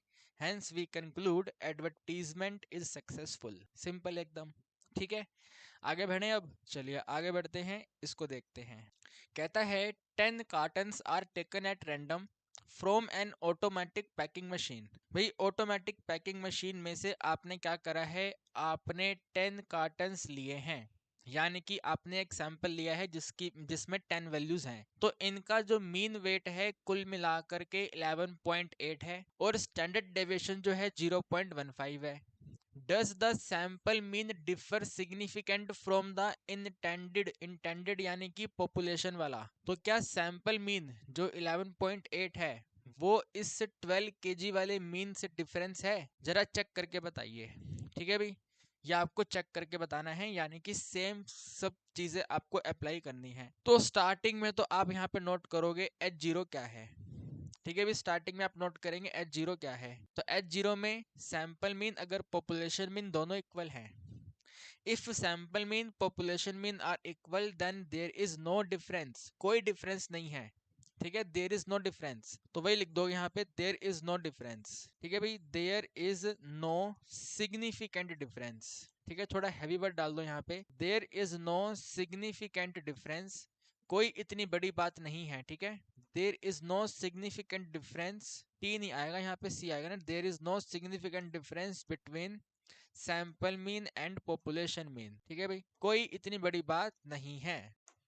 और इसके बाद में H1 यहाँ पे लिख दो, ठीक है भाई, H1 क्या बन जाएगा? H1 बन जाएगा डिफरेंस है, ठीक है भाई, H1 क्या बनेगा? H1 बनेगा डिफरेंस है, तो अगर H1 डिफरेंस है बनेगा तो इसको आप कॉपी कर लो, ठीक है, इसको नीचे लिख दो, यहाँ पे आ जाएगा, ठीक है, और यहाँ पे आएगा देयर इज डिफरेंस, तो ये नो हट जाएगा यहाँ से, ठीक है, नो हट जाएगा तो इसको वापस आगे करना पड़ेगा थोड़ा सा, ठीक है ना, थोड़ा सा ही आगे पिचक जाएगा, तो ऐसे कर दो, तो there is a significant difference between sample mean और पॉपुलेशन मीन, ठीक बात।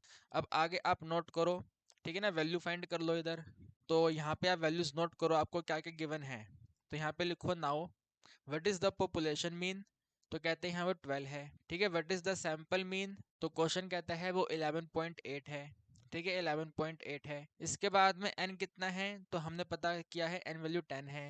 स्टैंडर्ड डेविएशन वैल्यू कितना है, तो स्टैंडर्ड डेविएशन है 0.15, ठीक है, यहाँ पे हम टेस्ट स्टैटिस्टिक कैलकुलेट करेंगे, ठीक है भी, टेस्ट स्टैटिस्टिक, तो टेस्ट स्टैटिस्टिक यानी कि सिंपल सिंपल टी हमें कैलकुलेट करना है। टी की वैल्यू जो है एक्स बार में माइनस करेंगे म्यू के डिनोमिनेटर में एस आएगा और साथ में रूट ऑफ n माइनस 1 आएगा। जो एक्स बार है, ठीक है, एक्स बार कितना है? 11.8 है, 11.8 पे माइनस कर देंगे 12, डिवाइड कर देंगे एस यानी कि 0.15, मल्टीप्लाई कर देंगे रूट ऑफ 10 माइनस 1, भाई 11.8 है और 120 है, यानी कि ये 0.02 है, ठीक है ना। कितना है? 0.02 है। चेक कर लें, यही बनेगा क्या? 12.0 में से 11.8 माइनस करना है, सॉरी 0.2 है, ठीक है। कितना है? 0.2 है ओनली, तो माइनस में 0.2 है, डिनोमिनेटर में 0.15 है, मल्टीप्लाई में √9 है, ठीक है। इसको आगे सोल्व करो। यहाँ पे ये जो 0.2 है, इसको अपनी मर्जी से जीरो लगा लो तो 20/15 हो जाएगा ये, ठीक है भाई। कितना बन जाएगा? 20/15। तो 20/15 के साथ में √9 होता है 3। देखो कितनी सिंपल कैलकुलेशन है। 3 1 3 है, 3 5 15 है, 5 1 5 है, 5 4 20 है। नेगेटिव साइन सेम रहेगा, तो आंसर आया आपके पास -4, ठीक है भाई। कितना आंसर आया है? -4 आया है, ठीक है भाई। वैल्यू ऑफ टी यानी कि value of test statistic is equal to में 4। अब आगे आपको नोट करना है क्रिटिकल वैल्यू। एक minute, wait a second, wait a second. ये जो वैल्यू -4 आया है, इसको आप प्लस वैल्यू में कन्वर्ट कर लो, ठीक है। यानी कि वैल्यू ऑफ टी बार निकाल लो यहाँ पे, ठीक है ना। Value of mode of T, T bar का मतलब मोड ऑफ टी कितना आएगा, प्लस वैल्यू कितना आएगा, तो मोड ऑफ -4 करोगे तो आंसर आपका प्लस आएगा 4, ठीक है भाई। कितना आएगा आपका आंसर? प्लस आएगा 4, ठीक है। वैल्यू इज 4 प्लस आएगा, तो भाई अगर वैल्यू प्लस आएगा तो अब यहाँ पे नोट करो क्रिटिकल वैल्यू कितना है, ठीक है। यहाँ ऐसे मत करो यार, मैंने ना इसको आपको ऐसे नहीं करवाया, ऐसे सीबीएसई फॉलो करता है जैसे मैंने करवाया है ना, क्योंकि आप वो पुराना वीडियो देख के आओगे तो फिर यार आपको कंफ्यूजन होगी कि सर ऐसे कैसे हो रहा है। तो जैसे मैंने करवाया है मैं वैसे आपको लिख देता हूँ। ये जो -4 है, आप इसका डायग्राम बनाओ यहाँ पे, ठीक है। ये यहाँ पे इसका डायग्राम आएगा, ठीक है। वैल्यू कितनी है? 2.26 है, तो ये दोनों तरफ आएगी वैल्यू, ठीक है। यहाँ पर भी आएगा 2.26 और यहाँ पर भी आएगा -2.26। ये वाला भी रिजेक्शन साइड है और ये वाला भी रिजेक्शन साइड है, ठीक है। दोनों तरफ हमारा रिजेक्शन साइड है। अगर दोनों तरफ रिजेक्शन साइड है तो ये जो -4 आपने निकाला है, ये इस तरफ को आएगा, यानी कि वो रिजेक्शन साइड पे चला गया। अगर ये -4 रिजेक्शन साइड पे चला गया, यानी कि H0 को रिजेक्ट कर दिया जाएगा, ठीक है। H0 को रिजेक्ट कर दिया जाएगा। तो इसका स्टेटमेंट कैसे बनेगा वो देखना, ठीक है। आप ये कह सकते हैं कि ये -2.2 से लेकर के +2.2 की एक रेंज है, ठीक है। ये एक इंटरवल है, तो जो -4 है इस इंटरवल पे नहीं आया, तो आप यहाँ पे नोट करेंगे एज, ठीक है, एज -4 या फिर अपना क्या है calculated value, as calculated value, ठीक है। कैलकुलेटेड वैल्यू जो है as calculated value of T, जो -4 है, ठीक है, डज नॉट लाइज, ठीक है ना। डज नॉट लाइज वो नहीं लाई करता है, does not lies in interval, वो इंटरवल में लाई नहीं करता है। कौन सा इंटरवल? इन इंटरवल ऑफ -2.262 से लेकर के 2.262, ठीक है ना। इस वाले इंटरवल में लाई नहीं करता है, तो इसका मतलब क्या हो गया? इसका मतलब हो गया इट मीन्स, ठीक है, इसका मतलब है it means H0 is rejected, ठीक है ना। इसका मतलब है H0 को हम रिजेक्ट कर देंगे एंड H1 को एक्सेप्ट कर लेंगे, ठीक है। एंड H1 इज एक्सेप्टेड, ठीक है भाई। H1 को एक्सेप्ट कर लेंगे, तो अगर आप H1 को एक्सेप्ट कर रहे हैं तो आपका कंक्लूजन क्या है? कंक्लूजन है there is a significant difference between the sample mean और पॉपुलेशन मीन। तो वो यहाँ पे स्टेटमेंट लिखने की जगह नहीं है, आप अपने आप लिख लेना। लिख लोगे भाई? क्या कहते हो? सिंपल सी स्टेटमेंट आपको यहाँ पे लिखनी है। Hence we conclude there is difference between, significant difference between sample mean and population mean. Simple एकदम, ठीक है। और ये वाली स्टेटमेंट भी अपने आप में करेक्ट है, सीबीएसई भी ये वाली स्टेटमेंट लिखता है। भरोसा नहीं है आपको मुझ पे? दिखाऊं आपको? आइए दिखा देता हूँ, ऐसे मत बोला करो यार। देखो दिखा देता हूँ मैं आपको। ये अप्लाइड मैथ्स है हमारी, ठीक है भाई। अप्लाइड मैथ्स है, अप्लाइड मैथ्स में सैंपल पेपर में है इनका सॉल्यूशन। सैंपल पेपर कौन से वाला? तो सैंपल पेपर है आपके सीनियर्स वाला, यानी कि ये वाला। देखो भाई ये रहा, ठीक है। ये है ना यहाँ पे calculated value of T does not lies in interval, इस इंटरवल पे नहीं आता है, तो हम क्या कर रहे हैं? H0 को रिजेक्ट कर रहे हैं, H1 को एक्सेप्ट कर रहे हैं। तो इसी तरीके से मैंने करवाया आपको, ठीक है भाई। इसी तरीके से हमने आपको स्टेटमेंट लिखवा दी ये वाली, ठीक है, जो उन्होंने सीबीएसई के सैंपल पेपर में दे रखी है। यही सेम स्टेटमेंट मैंने आपको लिखवा दी है, ठीक है भाई। तो घबराने वाली बात नहीं है, बिल्कुल करेक्ट आपको लिखवा रहा हूँ, करेक्ट आपको पढ़ा रहा हूँ, टेंशन मत लो ज्यादा, ठीक है। ये कंप्लीट हो गया। लास्ट में एक स्टेटमेंट लिख देना अपने आप से, ठीक। अभी आगे बढ़ेंगे, ये वाला करेंगे, ठीक है भाई। इस वाले क्वेश्चन में कहते हैं a bulb producing factory claim करता है that its bulb has a mean life of 20 month, है ना। जो बल्ब बना रहे हैं कहते हैं कि हम जो बल्ब बनाते हैं वो 20 मंथ तो चलेंगे ही चलेंगे। A random sample of 8 such bulb have given the following value. तो एक बंदे ने क्या करा, टेस्टिंग करा, तो उसने 8 बल्ब खरीदे और उन 8 बल्ब को चेक करा कि वो कितने समय तक चले। तो पहला मंथ इतना चला, यानी कि पहला बल्ब इतना चला, दूसरा बल्ब इतना चला, फिर ये तीसरा चला, चौथा, पांचवा, छठा, सातवां, आठवां, इस तरीके से आपको वैल्यू दे रखी है। तो कहते हैं टेस्ट करके बताइए जो फैक्ट्री का क्लेम है क्या वो सही है, गलत है, क्या है, जरा चेक करके बताओ। ठीक है, जरा चेक करके बताओ क्या क्लेम सही है या गलत है। तो भाई इस वाले क्वेश्चन में आपको मीन भी गिवन नहीं है, एचडी भी गिवन नहीं है, कुछ भी गिवन नहीं है, सारी कैलकुलेशन खुद से करनी पड़ेगी। ठीक है ना, सारी कैलकुलेशन हमें खुद से करनी पड़ेगी। तो आइए कर लेते हैं। ठीक है, वन बाय वन करके धीरे धीरे करते हैं, हार नहीं मानेंगे। क्वेश्चन आसान है, बस कैलकुलेशन ही है। तो सॉल्यूशन हमने नोट करा। सबसे पहले नोट करना है H0। भाई H0 होता है sample mean population mean equal है। ठीक है भाई, सैंपल मीन और पॉपुलेशन मीन इक्वल है। अगर sample mean population mean equal है, इनके थ्रू जो मीन निकाला जाएगा वो पुराने वाले मीन के बराबर है, यानी कि जो फैक्ट्री ने क्लेम करा है बिल्कुल सही है ना। फैक्ट्री ने जो क्लेम करा है बिल्कुल सही है, और अगर फैक्ट्री ने क्लेम करा है वो बिल्कुल सही है, यानी कि फैक्ट्री का क्लेम है क्या, तो फैक्ट्री का क्लेम है कि उनका मीन लाइफ 20 मंथ होगा। तो अगर मीन लाइफ 20 मंथ होगा तो राइट डाउन यहाँ पे जो पॉपुलेशन मीन है वो 20 ही है। इसके अपोजिट में H1 क्या आएगा, तो H1 आएगा मीन लाइफ 20 नहीं है। ठीक है भाई, मीन लाइफ 20 नहीं है। ये तो इस तरीके का स्टेटमेंट हो गया जैसे हमने पहला क्वेश्चन किया था। ठीक है, ये वाला जो है, ठीक है, इस तरीके से ये वाला क्वेश्चन हो गया, है ना। तो वही हमने यहाँ पे नोट करा है कि जो क्लेम है वो 20 है और उसके अपोजिट में क्लेम 20 नहीं है। ठीक है भाई, क्लेम 20 नहीं है। या फिर आप इसको ऐसे नहीं लिखना चाहते तो ऐसे लिख दो, जो फैक्ट्री क्लेम कर रही है वो सही है तो फैक्ट्री क्लेम इज वैलिड। ठीक है भाई, फैक्ट्री का जो क्लेम है, factory claim is valid, factory का क्लेम वैलिड है। और यहाँ पे लिख दो फैक्ट्री का क्लेम वैलिड नहीं है। ठीक है ना, factory claim is not valid. ठीक है, यानी कि फैक्ट्री का क्लेम गलत है, ऐसे लिख दो। फिर यहाँ पे लिखो एक्स बार क्या तो हमें फाइंड करना पड़ेगा, खाली पॉपुलेशन मीन लिख दो। ठीक है ना, पॉपुलेशन मीन कितना है, तो 2020 है, साथ में एन कितना है, तो टोटल आपको ये 8 दे रखे हैं, तो एन वैल्यू 8 है। अब इसके बाद आप नोट करो, आपको x वैल्यू दे रखी है। ठीक है, ये सभी वैल्यू x हैं, तो भाई 24 है, 24 के बाद 22 है, फिर इसके बाद 27 है, फिर 18 है, फिर 20 है, फिर से 24 है, फिर 22 है और फिर 19 है। ठीक है, आपको फाइंड करना है x बार। तो भाई x बार का वैल्यू होता है समेशन ऑफ x के डिनोमिनेटर में n। तो हम इसको नोट करेंगे भाई, 24 में एडिंग करना है 22, इसमें ऐड करना है 27, फिर ऐड करना है 18, फिर ऐड करना है 20, फिर ऐड करना है 24, फिर ऐड करना है 22, फिर ऐड करना है 19।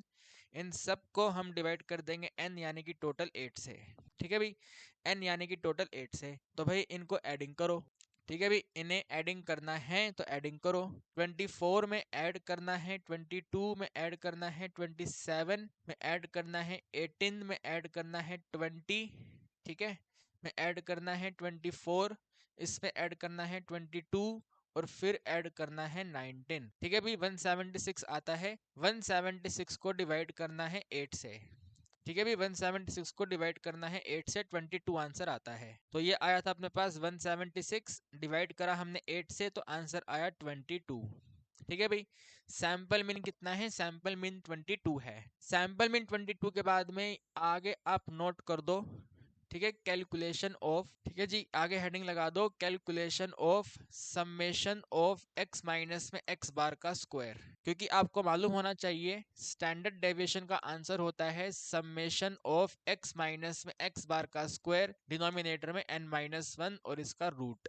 ठीक है भाई, सॉरी n माइनस वन नहीं होता है, note n minus one, n। ठीक है भाई, ओनली n, ये वाला s का फॉर्मूला होता है, सैंपल स्टैंडर्ड डेविएशन का ही सिंपल सा फॉर्मूला। ठीक है, तो हम इसमें से ये वाला वैल्यू कैलकुलेट कर रहे हैं, क्या बनेगा। तो सबसे पहले आप नोट करेंगे x माइनस में x बार। ठीक है, x माइनस में x बार क्या बनेगा, और फिर इन x माइनस में x बार का यहाँ पर स्क्वायर कर देंगे। ठीक है भाई, यहाँ पर फिर हम स्क्वायर कर देंगे, तो x माइनस में x बार का स्क्वायर करना है। ठीक है, और जो x माइनस x बार होगा, ठीक है, इसको थोड़ा सा ऐसे कर दो, ये लाइन यहाँ पे ऐसे कर दो। ठीक है, और यहाँ पे नोट कर दो x वैल्यू क्या है। ठीक है भी, x वैल्यू क्या है, तो सबसे पहले 24 है, इसको आगे इंक्रीज कर दो। फिर 22 दिया हुआ है, इसे आगे इंक्रीज कर दो। फिर 27 है, इसे आगे इंक्रीज कर दो। 27 के बाद में 18 है, इसे आगे इंक्रीज करो। फिर 20 है, आगे इंक्रीज करो। देन 24 है, आगे इंक्रीज करो। फिर 22 है और 19 है। ठीक है भाई, 22 है और 22 के साथ में लास्ट में 19 है। ठीक है भाई, तो इसे हम देखेंगे वैल्यू कितनी बनती है। तो 24 में से 22 माइनस करना है। ठीक है भाई, x बार यहाँ पे 22 है, तो 24 में से 22 माइनस करना है। 24 में से 22 माइनस करेंगे तो यहाँ पे 2 आंसर आएगा। ठीक है, पेन कलर में चेंज कर देता हूँ, माइनस करने पे आंसर आएगा सिंपल 2। 22 में से 22 ही माइनस करेंगे तो 0 हो जाएगा, यहाँ पे भी 0 हो जाएगा। 24 में से 22 माइनस किया हुआ है तो यहाँ पे 2 आएगा। 27 में से 22 माइनस करेंगे तो 5 रह जाएगा, यहाँ पे 5 आ गया। 18 में से 22 माइनस करेंगे तो 18 छोटा नंबर है, वैल्यू माइनस में 4 हो जाएगी। 20 में से 22 माइनस करेंगे तो वापस से वैल्यू -2 हो जाएगी। 19 में से 22 माइनस करेंगे तो आंसर -3 हो जाएगा। तो ये आपका सब्ट्रैक्शन आ गया। इन सब्ट्रैक्शन का यहाँ पे स्क्वायर करना है, तो 2 का स्क्वायर 4, 0 का स्क्वायर 0, 5 का स्क्वायर 25, 4 का स्क्वायर 16, 2 का स्क्वायर 4, 2 का स्क्वायर 4, 0 का स्क्वायर 0 और -3 का स्क्वायर 9। इन सबको आपको एडिंग करना है। ठीक है भाई, इन सभी वैल्यू को एडिंग करना है, तो ध्यान से देखिए। ठीक है भाई, बिल्कुल ही ध्यान से देखिए। ये 16 और 4 हो गए हैं 20 ठीक है भाई, 16 और 4 हो गए हैं 20। ये वाला 4 और ये वाला 4 8 है। 8 और 23 सॉरी 25 होता है 33। ठीक है भाई, कितना होता है 33। लास्ट में बचा हुआ है सिंपल सा 9, तो 9 और 3 12, कैरी 1 6 हो गया, तो 62। ठीक है भाई, कितना आता है टोटल 62। तो लास्ट में यहाँ पे नोट करेंगे टोटल। ठीक है भाई, लास्ट में लिखेंगे टोटल, और टोटल आया है कितना, टोटल आया है 62। ठीक है भाई, टोटल कितना आया है 62 आया है। एक बार इसको भी चेक कर लेते हैं, ठीक है ना, एक बार ये वाला वैल्यू चेक कर लेते हैं। तो कैलकुलेटर, ठीक है भाई, 4 में एडिंग करा 25, में एडिंग करा 16, में एडिंग करा 4, फिर इसमें एडिंग करा 4 और फिर एडिंग करा इसमें 9, तो बिल्कुल करेक्ट है 62। ठीक है भाई, एकदम करेक्ट है 62। अब हम आगे बढ़ेंगे, इसको अगले पेज पे कर लेते हैं। ठीक है, अगले पेज पे कर लेते हैं। यहाँ पे आप नोट करेंगे s कितना आएगा, तो s आएगा root of summation of x minus में x बार का होल स्क्वायर के डिनोमिनेटर में n, यानी कि s इक्वल टू में रूट ऑफ, ये 62 है, डिनोमिनेटर में 8 है। 62 को डिवाइड करेंगे 8 से तो 7.75। ठीक है भाई, कितना आएगा रूट ऑफ 7.75, और इसका रूट करेंगे तो 2 डिजिट तक वैल्यू ले लो, आंसर बनेगा 2.78। ठीक है भाई, ये आपके पास में s वैल्यू आ गया है 2.78 है। ठीक है भाई, ये यहाँ पे मीन वैल्यू आ गया, ये आपका पॉपुलेशन मीन है, ये n वैल्यू है, और साथ में यहाँ पर s वैल्यू है। सभी की सभी वैल्यू यहाँ पर आ गई हैं। ठीक है, अब आप इनको कन्वर्ट कर लो अपने टी वैल्यू में। तो यहाँ पे लिखो सो टेस्ट स्टैटिस्टिक। ठीक है ना, टेस्ट स्टैटिस्टिक वैल्यू क्या है वो यहाँ पे आप नोट करो। तो टेस्ट स्टैटिस्टिक इक्वल टू में टी, और टी इक्वल टू में एक्स बार माइनस में म्यू के डिनोमिनेटर में एस के इनटू में रूट में n माइनस 1। तो व्हाट इज एक्स बार 22 है, व्हाट इज ये वाला मीन 20 है ना, पॉपुलेशन मीन 20 है, और इसको डिवाइड करना है ये 2.78 से। ठीक है, 2.78 से मल्टीप्लाई करना है रूट ऑफ 8 माइनस 1 से। यहाँ माइनस करोगे तो 2 है, 2 के डिनोमिनेटर में 2.78 है, मल्टीप्लाई में रूट ऑफ 7 है। ठीक है, मल्टीप्लाई में रूट ऑफ 7 है, तो रूट ऑफ 7 चेक करो कितना आता है इधर। ठीक है, 7 का रूट 2 डेसिमल तक 2.64 बनता है। ठीक है भाई, कितना बनता है 2.64। तो आगे इसको नोट करो। ठीक है, आगे नोट करो, 2 को मल्टीप्लाई करना है 2.64 से, और डिवाइड करना है 2.78 से। ठीक है भाई, 2.78 से, तो यहाँ पे आपके पास आंसर आएगा भाई, 2 को मल्टीप्लाई करना है 264 से, और डिवाइड करना है 278 से। ठीक है, ऊपर आएगा 528, 528 को डिवाइड करना है 2 पॉइंट में 78 से, यहाँ पे भी पॉइंट है तो डिवाइड करने पे आंसर आएगा ये 1.89। ठीक है भी 1.89, 2 डिजिट तक नोट करना है आपको बस। तो 2 डिजिट तक वैल्यू बनी है 1.89। ठीक है, टी वैल्यू आ गया, सारी वैल्यू हमने खुद ही कैलकुलेट करी है तो 1.89। 1.89 से पहले चलो अब देखो वैल्यू कितना है 2.36। ठीक है, कितना है 2.36। तो यहाँ पे आप नोट कर दो इसको। ठीक है, यहाँ पे नोट कर दो एंड, ठीक है, एंड क्रिटिकल वैल्यू। ठीक है भाई, क्रिटिकल वैल्यू कितना है तो भाई क्रिटिकल वैल्यू है, वापस जाओ एक बार, 2.36। ठीक है जी, 2.36 क्रिटिकल वैल्यू है। तो यहाँ पे आप नोट कर दो जो हमारा टी वैल्यू है। ठीक है, जो हमारा टी वैल्यू है, टी का जो कैलकुलेटेड वैल्यू है, ठीक है भाई, टी का जो हमारा कैलकुलेटेड वैल्यू है वो स्मॉलर है टी की क्रिटिकल वैल्यू से। ठीक है ना भाई, टी की क्रिटिकल वैल्यू से स्मॉलर है। तो इसका मतलब क्या हुआ, इसका मतलब हुआ कि H0 को एक्सेप्ट कर लिया जाए। ठीक है भाई, H0 को एक्सेप्ट कर लिया जाए और H1 को रिजेक्ट कर दिया जाए। ठीक है भाई, H1 इज रिजेक्टेड। ठीक है, H1 को हम रिजेक्ट कर रहे हैं, H0 को एक्सेप्ट कर रहे हैं। और H0 को एक्सेप्ट करने का मतलब क्या है, हेंस वी कंक्लूड। ठीक है, सो हम कंक्लूड करते हैं, क्या कंक्लूड करते हैं, हेंस वी कंक्लूड दैट कि फैक्ट्री का क्लेम वैलिड है। ठीक है ना, फैक्ट्री का क्लेम वैलिड है, फैक्ट्री क्लेम इज वैलिड। ठीक है भाई, factory claim is valid, factory का जो क्लेम है वो वैलिड है। ठीक है, डेट इज, इसका क्लेम था क्या, that is mean life of bulb. ठीक है ना, mean life of bulbs, bulbs का जो मीन लाइफ है वो कितना है, तो वो डेफिनेटली जो पॉपुलेशन वाला मीन था वो कितना है, तो 22 मंथ है। नहीं 22 नहीं है, कितना है 20 है ना, शायद 20 है। ठीक है अभी नोट 22, 20 मंथ है। ठीक है, यहाँ पे पॉपुलेशन वाला वैल्यू आएगा तो 20 मंथ है। ठीक है भाई, इस तरीके से आप इसको नोट करेंगे। ठीक है बॉयज एंड गर्ल्स, इस तरीके से स्टेटमेंट आपको लिखनी है। तो कैलकुलेशन हमने अपने आप करी है। ठीक है भाई, अगर क्वेश्चन में आपने ये वाला आसान क्वेश्चन देखा, ये वाला इजी क्वेश्चन देखा, ये भी इजी क्वेश्चन देखा, ये भी इजी क्वेश्चन देखा, तो एक मुश्किल आ गया तो कौन सी बड़ी बात हो गई है भाई। और मुश्किल भी नहीं है, कैलकुलेटिव है, खाली मुश्किल नहीं है, कैलकुलेटिव है। तो अब आप इस टाइप के क्वेश्चन की प्रैक्टिस कर लो, आपको एग्जाम में इजी लगेंगे, सिंपल एकदम। ठीक है, अब इस पे आ जाओ। ठीक है, इस वाले क्वेश्चन पे आ जाओ। The mean IQ of 18 students from one area of a city was found to be 895। भाई एक कोई ग्रुप है, ठीक है, कोई एक ग्रुप है, उस ग्रुप में टोटल 18 स्टूडेंट हैं।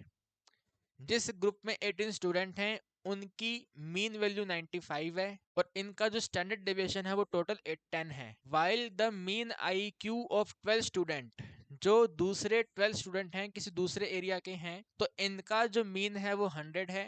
ठीक है, मीन IQ 100 है और स्टैंडर्ड डेविएशन 8 है। तो भाई दो अलग अलग डेटा है मेरे दोस्तों, दो अलग अलग डेटा हैं, तो 2 सैंपल टी टेस्ट अप्लाई होगा इसके अंदर। ठीक है ना, 2 सैंपल टी टेस्ट अप्लाई होगा इसके अंदर। तो यहाँ पर आप वैल्यू नोट करो। ठीक है, सॉल्यूशन में यहाँ पे आप वैल्यू नोट करो कि n1 कितना है, n1 के साथ में x बार कितना है, x बार के साथ में s1 कितना है। ठीक है, इसके बाद में n1 के अपोजिट में n2 कितना है, साथ में y बार कितना है और साथ में s2 कितना है। ये 6 वैल्यूज आप यहाँ से नोट कर लो। और ध्यान रखना जो x बार होगा वो y बार से बड़ा होगा। तो एक 95 है और एक 100 है, तो 100 वाला वैल्यू जो है x बार में आएगा। ठीक है भाई, 100 वाला वैल्यू जो है वो हमारा x बार में आएगा। तो यहाँ पे आ गया 100। अब अगर 100 यहाँ पे है तो 100 वाली वैल्यू का HD टोटल 8 दिया हुआ है, तो यहाँ पे 8 आ गया। 100 वाली वैल्यू में टोटल नंबर ऑफ स्टूडेंट 12 हैं, तो यहाँ पे 12 आ गया। अब बाकी जो ऊपर है वो n2 में आ जाएगा।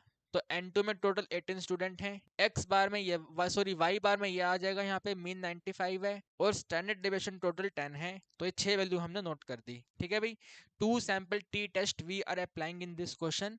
तो टोटल 6 वैल्यू आपके सामने आ गई। ठीक है, अगर ये 6 वैल्यू आपके पास में है तो 2 सैंपल टी टेस्ट कहता है पहले आप कंबाइन स्टैंडर्ड डेविएशन फाइंड करो। ठीक है, पहले आप कंबाइन स्टैंडर्ड डेविएशन फाइंड करो। तो कंबाइन स्टैंडर्ड डेविएशन यानी कि आप पहले s फाइंड करो।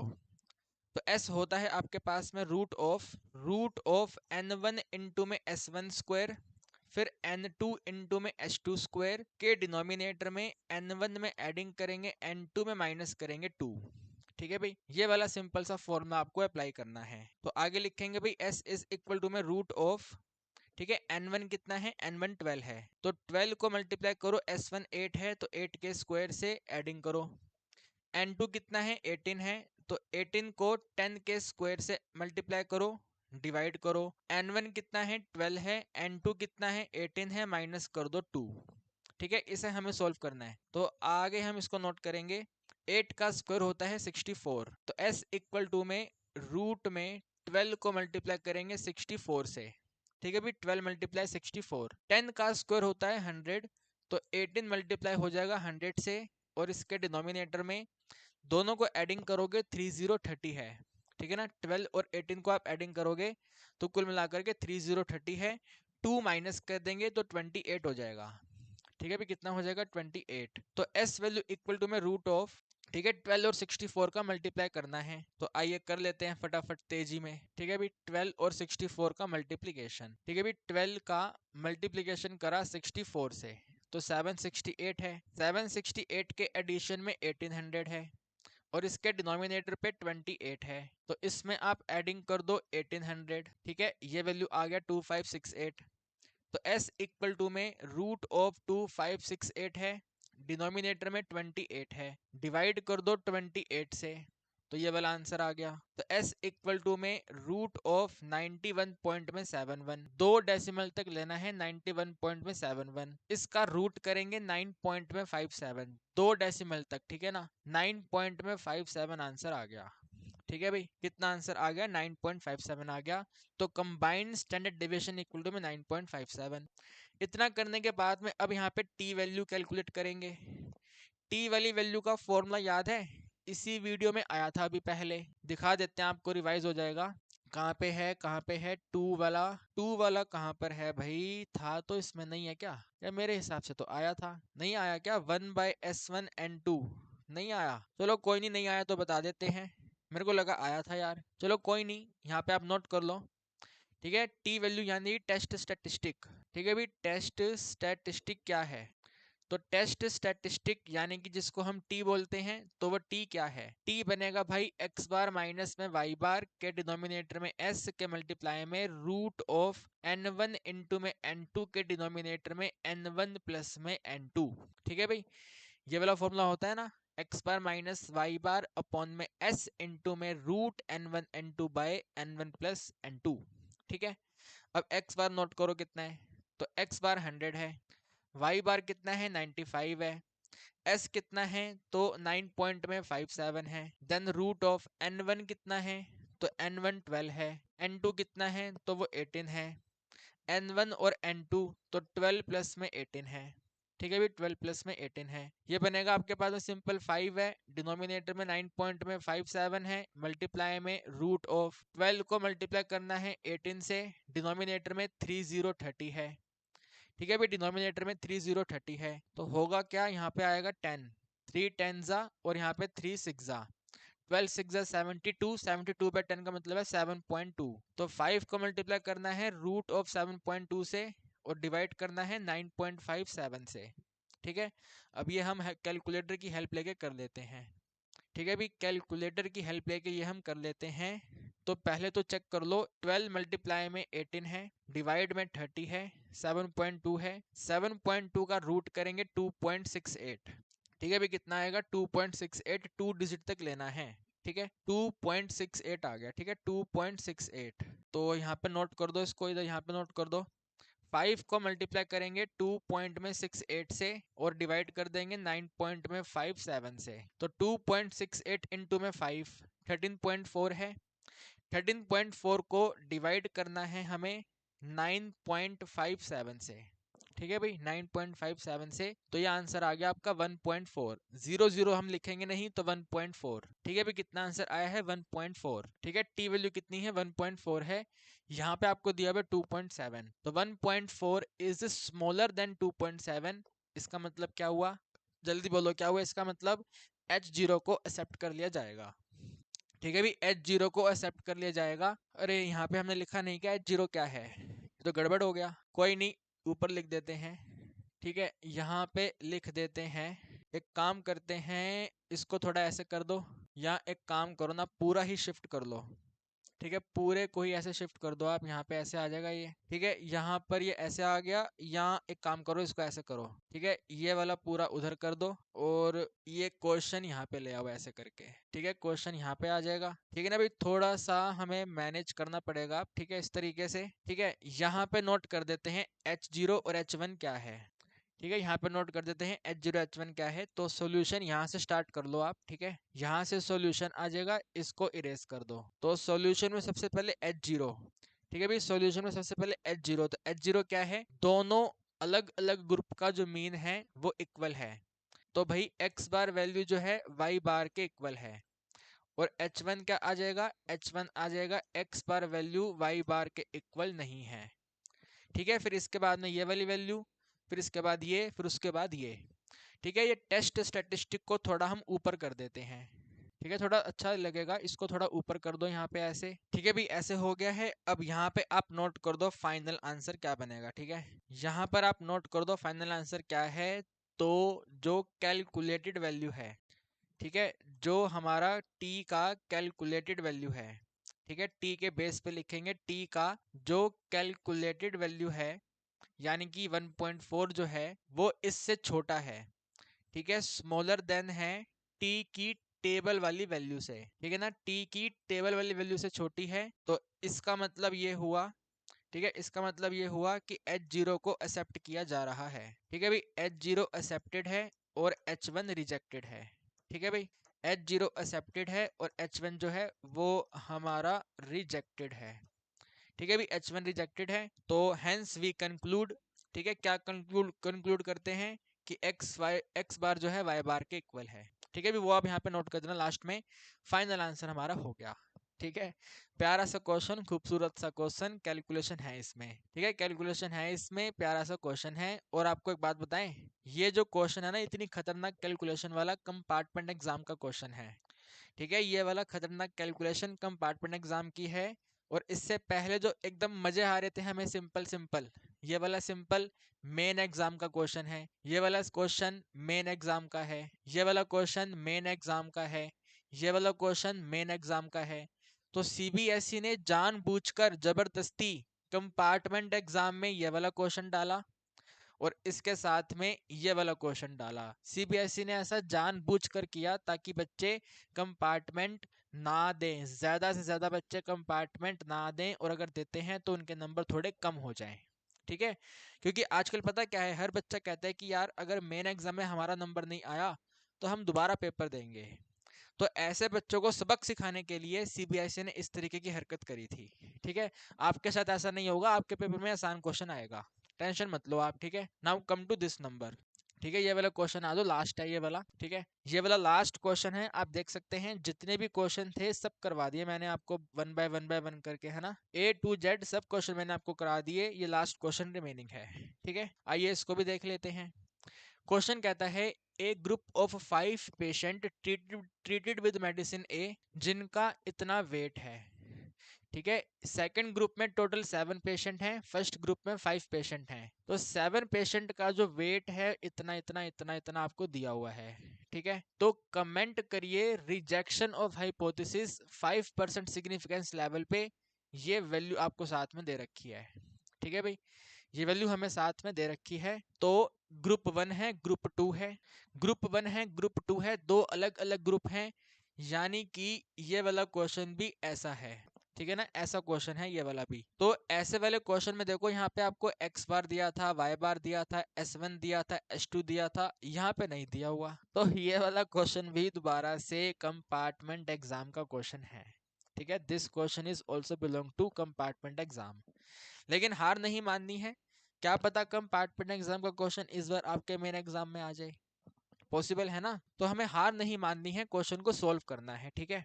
तो हम यहाँ पे काम करते हैं, यहाँ पे नोट करते हैं, ठीक है, यहाँ पे नोट करते हैं N1 कितना है, ठीक है भी, N1 कितना है। तो N1 आपके पास में 5 वाला ले लो, ठीक है, N1 वैल्यू 5 है, N1 5 के साथ में x क्या है, ठीक है, तो x इनका वेट हो जाएगा। तो भाई वेट 10 है, वेट 8 है, फिर आगे 12 है, 6 है और 4 है, ठीक है, इनका मीन फाइंड कर लो एक्स बार हो जाएगा समेशन एक्स को डिवाइड करना है n1 से, इस बार n नहीं आएगा n1 लिखेंगे, तो भाई एक्स बार का वैल्यू जो है इनको एडिंग करो, 10 में ऐड करो, 8 में ऐड करो, 12 में ऐड करो, 6 में ऐड करो, 4, इनको डिवाइड कर दो टोटल 5 से, इन दोनों को कंबाइन करोगे 20 हो जाएगा, इनको कंबाइन करोगे 10 हो जाएगा, ये ऑलरेडी 10 है, इनको कंबाइन करोगे 40 हो जाएगा, तो एक्स बार का वैल्यू जो है 40 के डिनोमिनेटर में 5 यानी कि 8 है।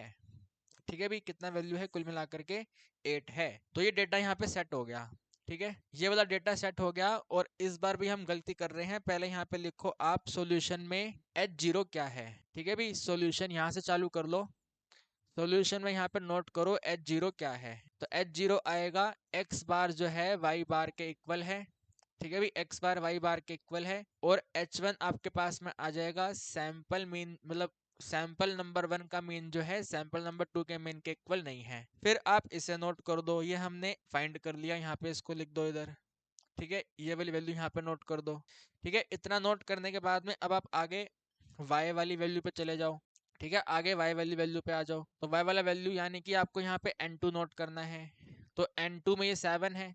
ठीक है, n2 7 है, n2 7 के साथ में y नोट करो कितना आएगा। ठीक है, ये 14, ये वाला वैल्यू पूरा 14 वाला वैल्यू जो है ये, तो 14 है, साथ में 12 है, 12 के साथ में 8 है, फिर 10 है, फिर 6 है, 2 है, 11 है। ठीक है, यहाँ पे y बार नोट करो, y बार बनेगा समेशन y के डिनोमिनेटर में n2, तो y बार इक्वल टू 14 में एडिंग करना है, 12 में एडिंग करना है, 8 में एडिंग करना है, 10 में एडिंग करना है, 6 में एडिंग करना है, 2 में एडिंग करना है, 11, सबको डिवाइड कर देना है नंबर 7 से।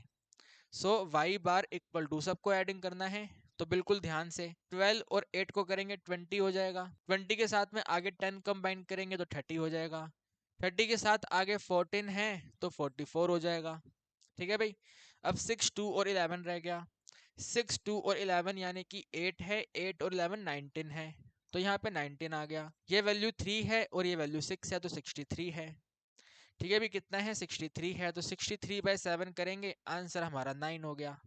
ठीक है भाई, 63/9 है तो आंसर हमारा 9 हो गया। तो y बार वैल्यू 9 है और x बार वैल्यू 8 है। अब आपको याद होगा, मैं आपको हमेशा कहता हूँ कि x बार वैल्यू बड़ा होना चाहिए, लेकिन इसमें हमें तो भाई देखने से पता नहीं लगा, हमने तो पहले इसको सोल्व करा फिर इसको सोल्व करा, तो कोई बात नहीं, मैनेज कर लेंगे। ठीक है, y बार 9 आ गया, x बार 8 आ गया। ठीक है, अब आगे बढ़ो। ठीक है, आगे बढ़ने के बाद में यहाँ पे आपको टेबल बनाना है। ठीक है ना, एस वैल्यू फाइंड करने के लिए टेबल बनाना है, कैलकुलेशन करनी है, calculation of summation x minus में x बार का whole square and summation of y minus में y बार का होल स्क्वायर। ठीक है, ये दोनों स्क्वायर वैल्यू हम यहाँ पे फाइंड करेंगे। ठीक है, इसकी टेबल आपको यहाँ पे बनानी है। तो सबके पहले x आ जाएगा। ठीक है, x के बाद में आप यहाँ पे x में से x बार माइनस कर दोगे। ठीक है, और माइनस करने के बाद में इनका स्क्वायर कर दोगे, x माइनस में x बार का स्क्वायर कर दोगे, तो x वैल्यू 10 आएगी। ठीक है, 10 के साथ में एक नंबर 8 आएगा, 8 के साथ में एक नंबर 12 आएगा, 12 के साथ में एक नंबर 6 आएगा, 6 के साथ में 4 आएगा। ठीक है भाई, ये सारी वैल्यू आएंगी। तो x बार वैल्यू कितना है 8 है, तो 10 में से 8 माइनस करना है, 10 में से 8 वैल्यू 2 हो जाएगी, 8 में से 8 0 हो जाएगा, 12 में से 8 4 हो जाएगा, 6 में से 8 माइनस 2 हो जाएगा, 4 में से 8 माइनस में 4 हो जाएगा। ठीक है भाई, बिल्कुल सिंपल है। तो 2 का स्क्वायर आप करेंगे तो 4 है, 0 का स्क्वायर 0 है, 4 का स्क्वायर 16 है, 2 का स्क्वायर वापस 4 है, 4 का स्क्वायर 16 है, इन्हें यहाँ पे एडिंग कर लो, टोटल लिख लो। ठीक है भाई, टोटल यहाँ पे आप नोट कर लो, टोटल कितना आ गया, यह आ गया आपके पास में 4040। ठीक है भाई, कितना आ गया है 4040। सिमिलर वे में आप दूसरी टेबल बना लो बगल में। ठीक है भाई, यहाँ पे आप, यहाँ पहले एक काम करो भाई, इसको एक लाइन में ले आओ। ठीक है, ये एक लाइन में आ गया ऐसे करके। अब यहाँ पे लिख दो y। ठीक है ना, यहाँ पे लिखो y क्या क्या वैल्यू है, y के साथ में आगे आपके पास आ जाएगा y माइनस में y बार, और आगे फिर पावर 2 हो जाएगा। ठीक है, y माइनस में y बार पे पावर 2 यहाँ पे हो जाएगा। ठीक है, तो y वाला वैल्यू ये सब है।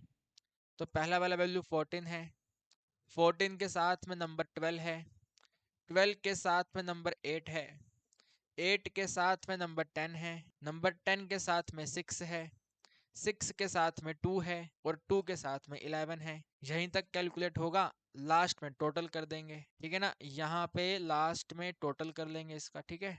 तो ये आपके पास में सेकंड टेबल आ गया। एग्जाम में ऐसे करके आना, बढ़िया प्रेजेंटेशन जाएगी आपके टीचर के सामने, ठीक है। Now write down the values.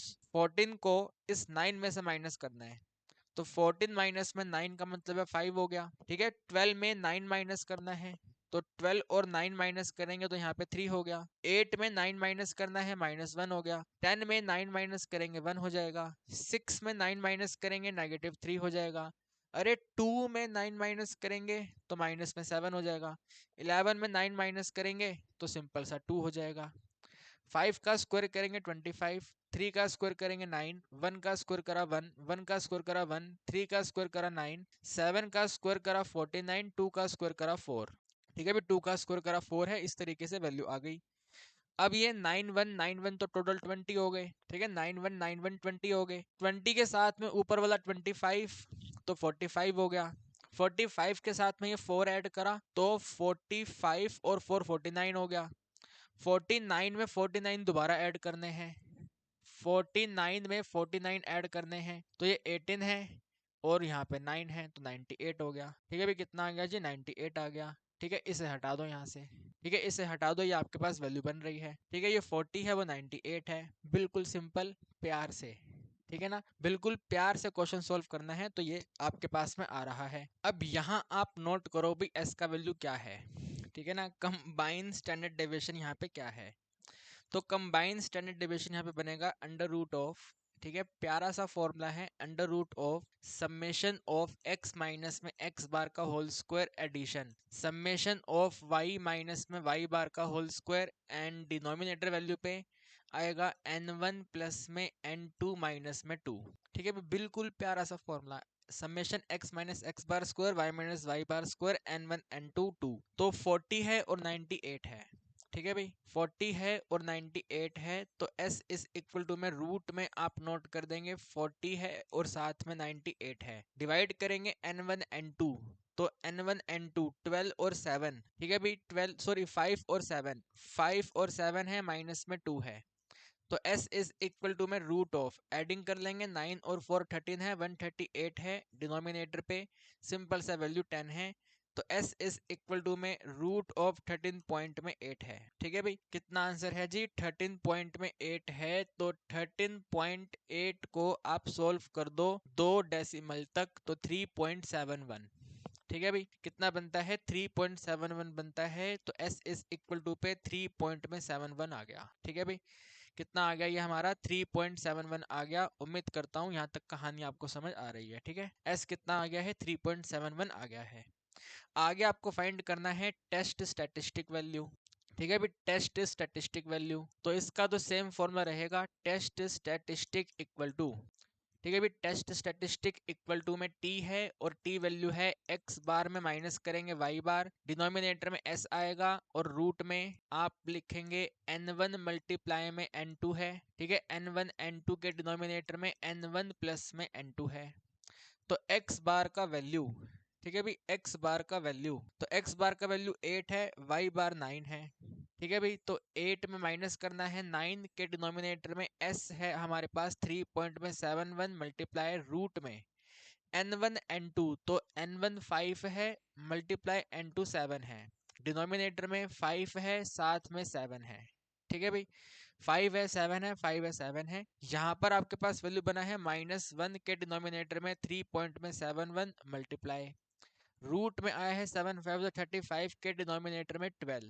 काश ऊपर वाला वैल्यू 36 होता तो कैलकुलेशन करना आसान हो जाता, लेकिन कोई नहीं, 35 ही रहने दो, ठीक है। 35 है, 35 को डिवाइड करना है 12 से तो 2.91, ठीक है भाई। कितना आता है? 2.91, तो -1 को डिवाइड करना है 3.71 से, मल्टीप्लाई में आता है 2.91, ठीक है भाई। 2.91, तो 2.91 का रूट करना है फिर, ठीक है। 2.91 का रूट तो 1.7, ठीक है ना। 1.705 आएगा ये वाला, -1 के डिनोमिनेटर में 3.71 के साथ में ऑटोमेटिक ही 1.705 आ जाएगा, ऑटोमेटिक आएगा, आपको कुछ करने की जरूरत नहीं पड़ेगी। 1.705 इसे हटाओ यहाँ से, ठीक है। 1.705 को मल्टीप्लाई करेंगे 1 से तो सेम रहेगा।